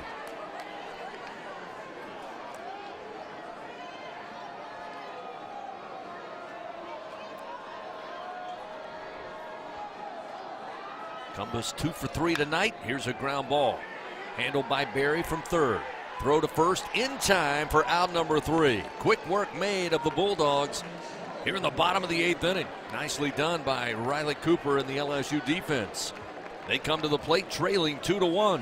Thompson, Pearson, and Travinski when we come back to the Dude on the LSU Sports Radio Network.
Here we go, top of the 9th inning.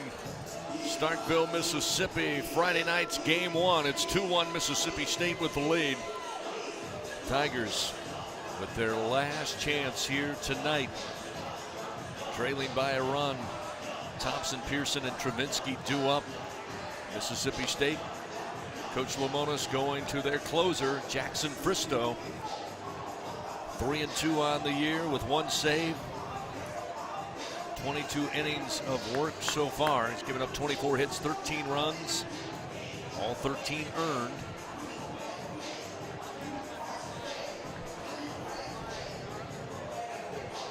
Fristow with a 5.32 ERA. Team's batting .286 against the right-hander. Jordan Thompson will have the first opportunity. Thompson tonight 0 for 2. 2 strikeouts. Laid down a sacrifice bunt in the 4th inning. Mississippi State will load the infield to the left side to the right-handed hitting Thompson. First baseman Luke Hancock playing not quite halfway, but close to halfway between first and second base.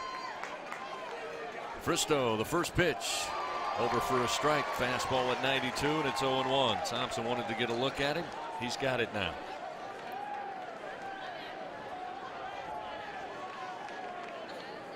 The 0-1. Fastball way outside. 1 ball, 1 strike.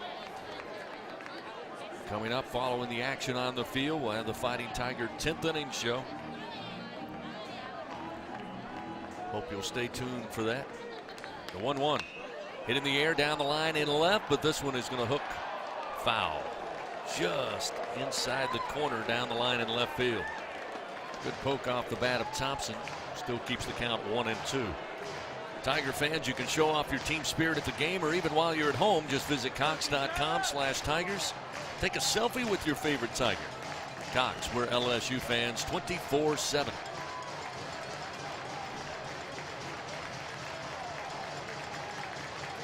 Understatement of the night. Tigers need runners on. Need to apply pressure to the closer, Jackson Fristow.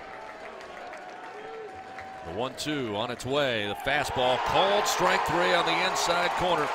Dials it up to 94, and there's one gone here in the top of the ninth.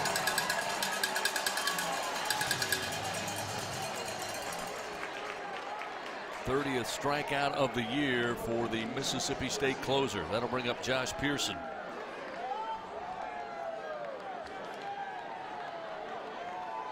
Pearson tonight 0 for 1, a strikeout. Did earn a walk, get aboard in the 7th, left stranded at second base. First delivery from Fristow. Misses low and inside for ball 1. Pearson did have the sac fly RBI to get the Tigers on the board back in the 4th. Did he go around? They'll appeal down to third on the pitch again inside on the left-handed hitter. Clint Lawson said no, and it's 2-0.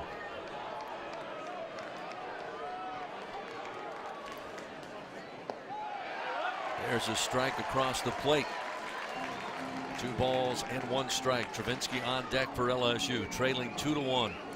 Just 1 run on 2 hits tonight. The bats have been silenced here in Starkville. Pearson drives one to center field. McGowan on his horse, but he got a great jump when he's there to make the play. Well shy of the warning track, and there's 2 gone in the top of the 9th. While we have a moment, let's pause 10 seconds. Station identification. Fighting Tiger Baseball on the LSU Sports Radio Network.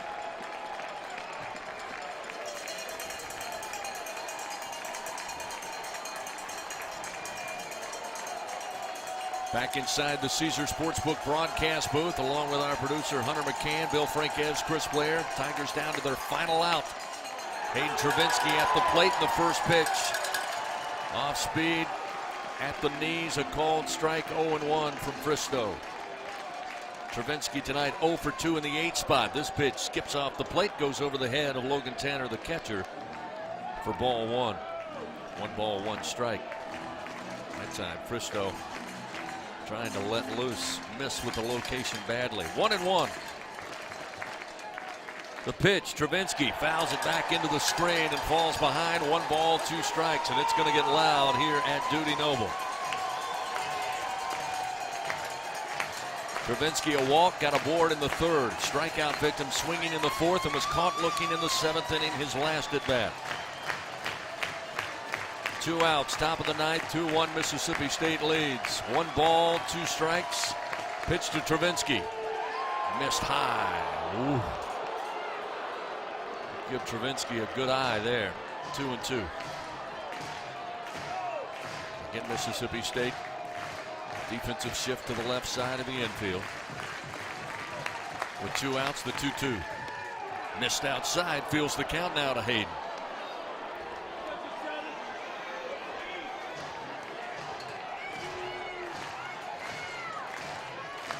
Fristow looks in. The pitch. Missed, ball 4. High and outside, and a 2-out walk. Puts the potential tying run on the bases.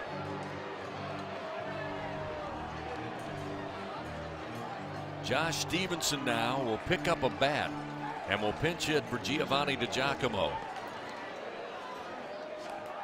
There'll be a pinch runner in for Travinski.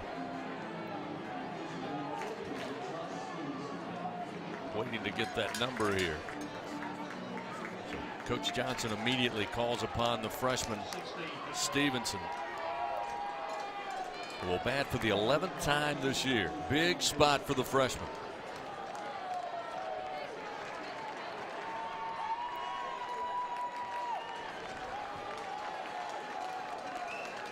Left-handed hitter. Pitch missed inside, right at the kneecaps. 1-0. Pinch runner is Collier Cranford for Travinski. He's down at first base. 2-1 Mississippi State leads. Stevenson readies the bat. Fristow to the plate. Swung on and missed. 1 ball, 1 strike. Stevenson 3 for 10 on the year, batting an even .300. Has 1 run batted in. Had a double earlier this season. 1-1 the count with 2 outs. The pitch way outside from Fristow. Make it 2-1. Bulldogs second baseman R.J. Yeager 3 steps onto the right field grass. Lane Forsythe, the shortstop, just left of second base, and James Cameron well off the third base bag, really in the 6 hole. The 2-1 inside, misses. Rather got a piece of Stevenson, a hit batter. So they'll give Stevenson first base. So Fristow now with a walk to Travinski. Now the hit batter puts Stevenson at first base. Cranford, of course, the pinch runner, moves to second. And with 2 outs, that'll bring Scott Foxhall, again, the pitching coach, out to visit with Jackson Fristow. So the drama thickens a little bit here in Starkville. The Tigers move to the top of the order. It'll be Trey Morgan coming to the plate. Coach Johnson and Trey have a quick visit while the visit on the mound continues. Fans finding health care shouldn't require extra innings. That's why Our Lady of the Lake makes it convenient to fit care into your busy schedule. You can learn more at olrmc.com/video visits. Proud to be the official health care provider of LSU Athletics.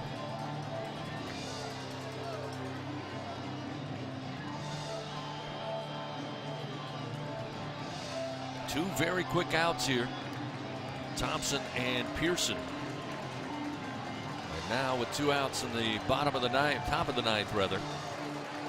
Jackson Fristow, 2 free passes, a walk and a hit by pitch. Tigers, by the way, 73 times they've been hit by a pitch this season. Morgan stands in. He's 1 for 3. First pitch, big swing, but he fouls it off. Back into the screen. It's 0-1. Breaking ball from Fristow. Slider at 84. Morgan had the infield single back in the first inning to start this game. Reached base 3 times. Base hit on an error and a walk. Fristow, the 0-1. Way outside and gets away from Tanner off his mitt to the backstop. That'll get Cranford to third base. Stevenson hustles down to second. And now the Tigers, 2 in scoring position. The tying run just 90 feet away with 2 outs in the top of the ninth. And Fristow with the wild pitch. Morgan with a 1-1 count awaits from the left side of home plate.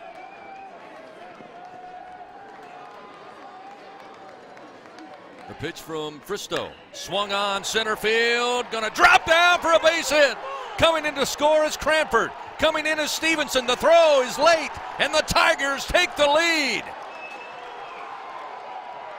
3-2 LSU leads with a 2-out, 2 RBI single to center field from Trey Morgan.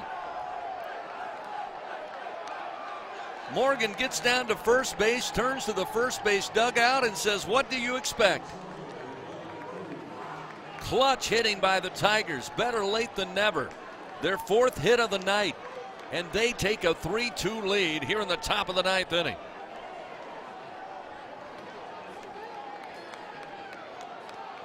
Credit Travinski with the walk.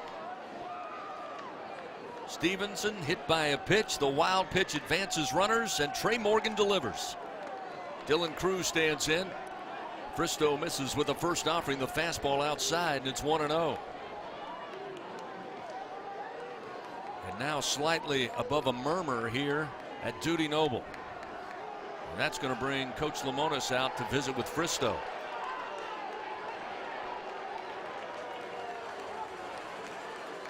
And immediately action begins down in the bullpen for Mississippi State now. Brooks Auger, sophomore right-hander out of Farmerville, Louisiana, is going to be called upon. They'll make a pitching change here in the top of the 9th with 2 outs. LSU now leads 3-2 over Mississippi State. Pitching change powered by Sunshine, your hometown John Deere dealer in Louisiana. Stay with us. Back after this on the LSU Sports Radio Network.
3-2 our score now. LSU leads Mississippi State.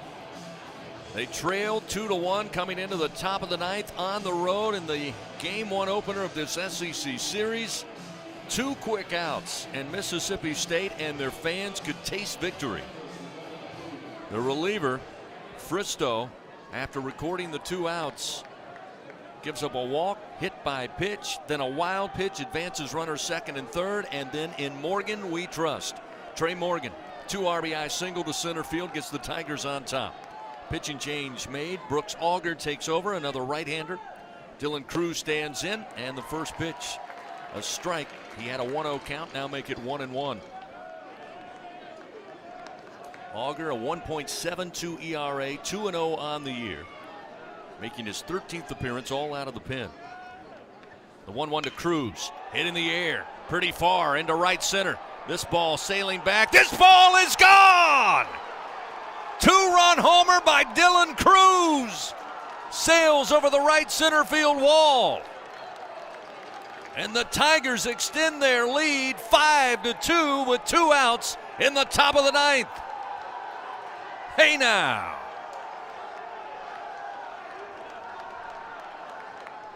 Opposite field home run off the bat of Dylan Cruz. Got out of here in quick time fashion. Cruz with his 9th homer of the year.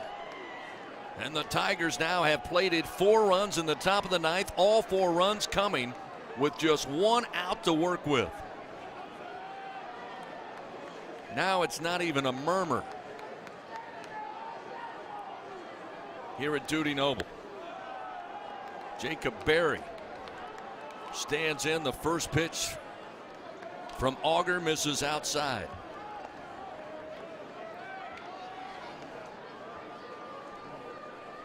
The 1-0 high and outside. Ball 2.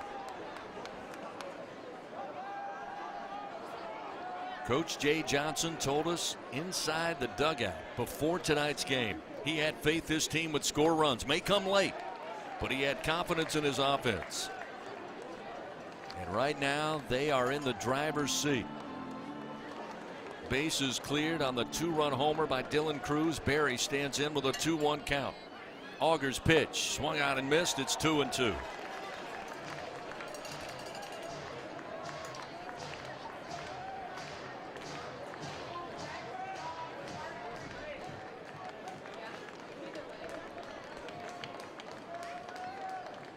The pitch to Berry.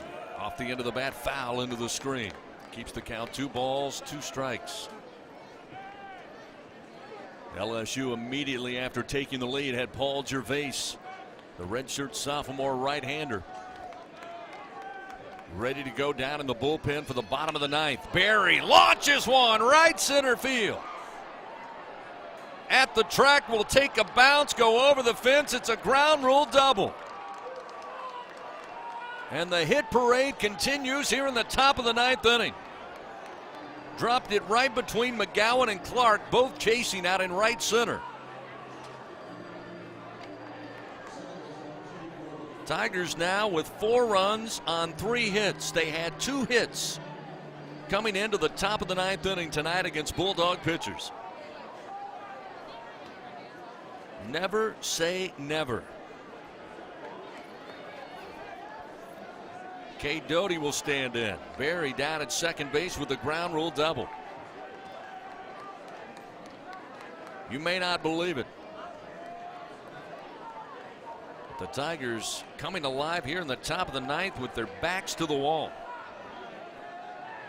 All of the hits, all of the runs coming with 2 outs. The pitch to Doty, high and inside, will back him up. It's 1-0. Fans, you also won't believe how much life you can fit into the 2022 RAV4. Visit your local Toyota dealer or Toyota.com today.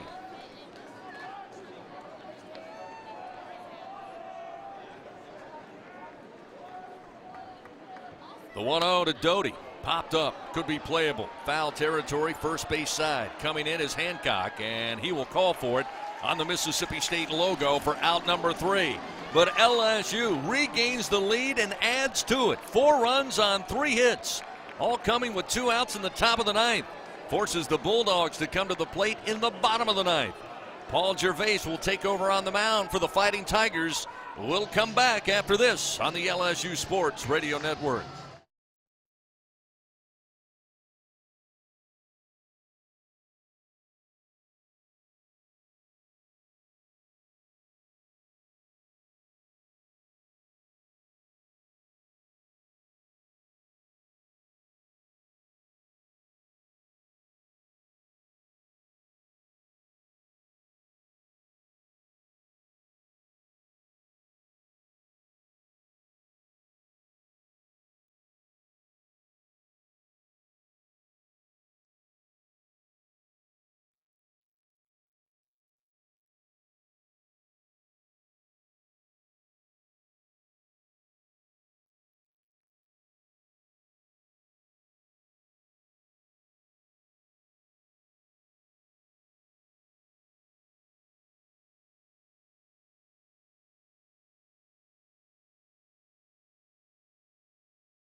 Bottom of the ninth inning, LSU leading 5-2 over homestanding Mississippi State.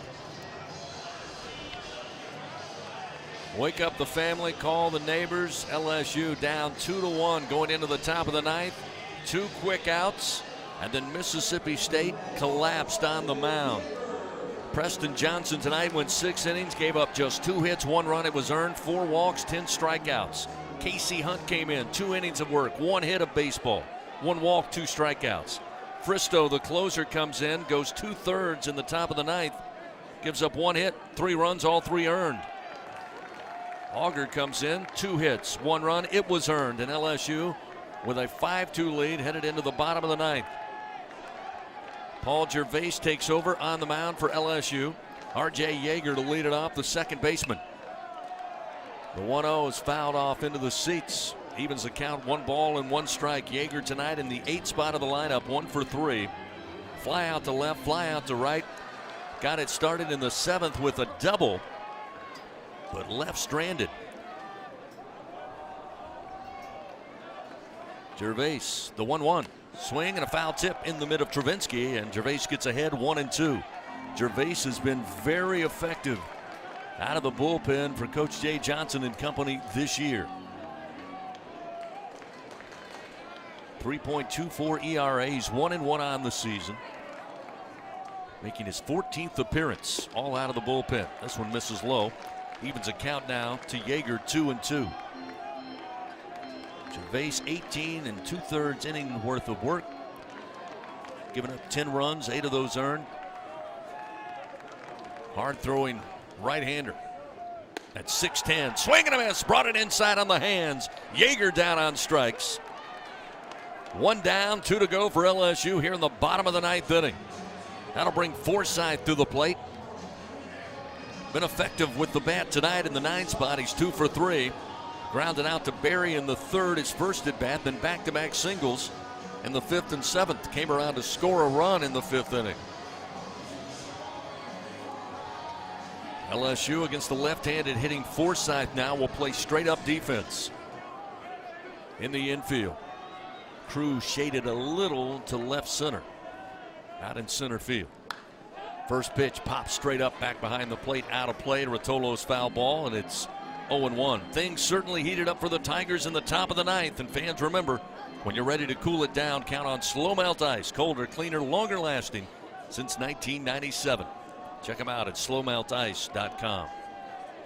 1 out, bottom of the ninth. The 0-1 just misses off the outside corner to let her high. 1 ball, 1 strike now to a pinch hitter. They'll go to Seibert.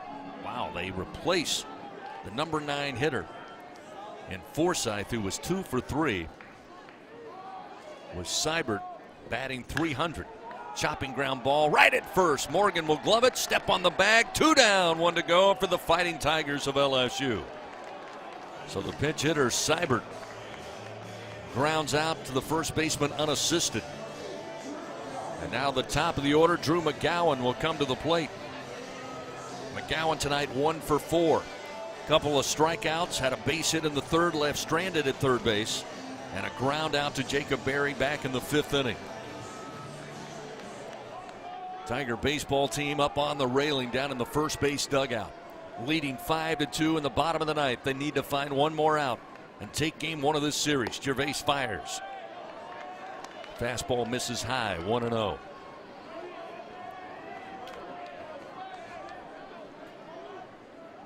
LSU took a 1-0 lead after 4, fell down 2-1 after 5 to Mississippi State before exploding in the top of the 9th inning for 4 runs on 3 hits, highlighted by a 2-run home run off the bat of Dylan Cruz. This one fouled down the line off the bat of McGowan. He now has a 1-1 count with 2 down.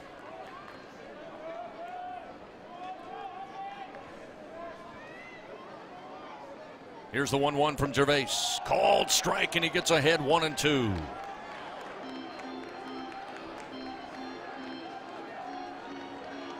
Cale Hilliard tonight, another valiant effort in the start in game 1. The 1-2 pitch. Swing and a miss. Struck him out. Tigers win. Tigers win. Paul Gervais closes it down on a Friday night. And LSU takes game 1 of this series in come from behind fashion. 5-2 is the final. For Mississippi State, they fall to 18-13 on the year, 4-6 in SEC play. For your Fighting Tigers of LSU, make them 21-9 and back to 500 in league action, 5-5. All finished up here in Starkville on a Friday night. LSU winning 5-2 over Mississippi State here on the LSU Sports Radio Network.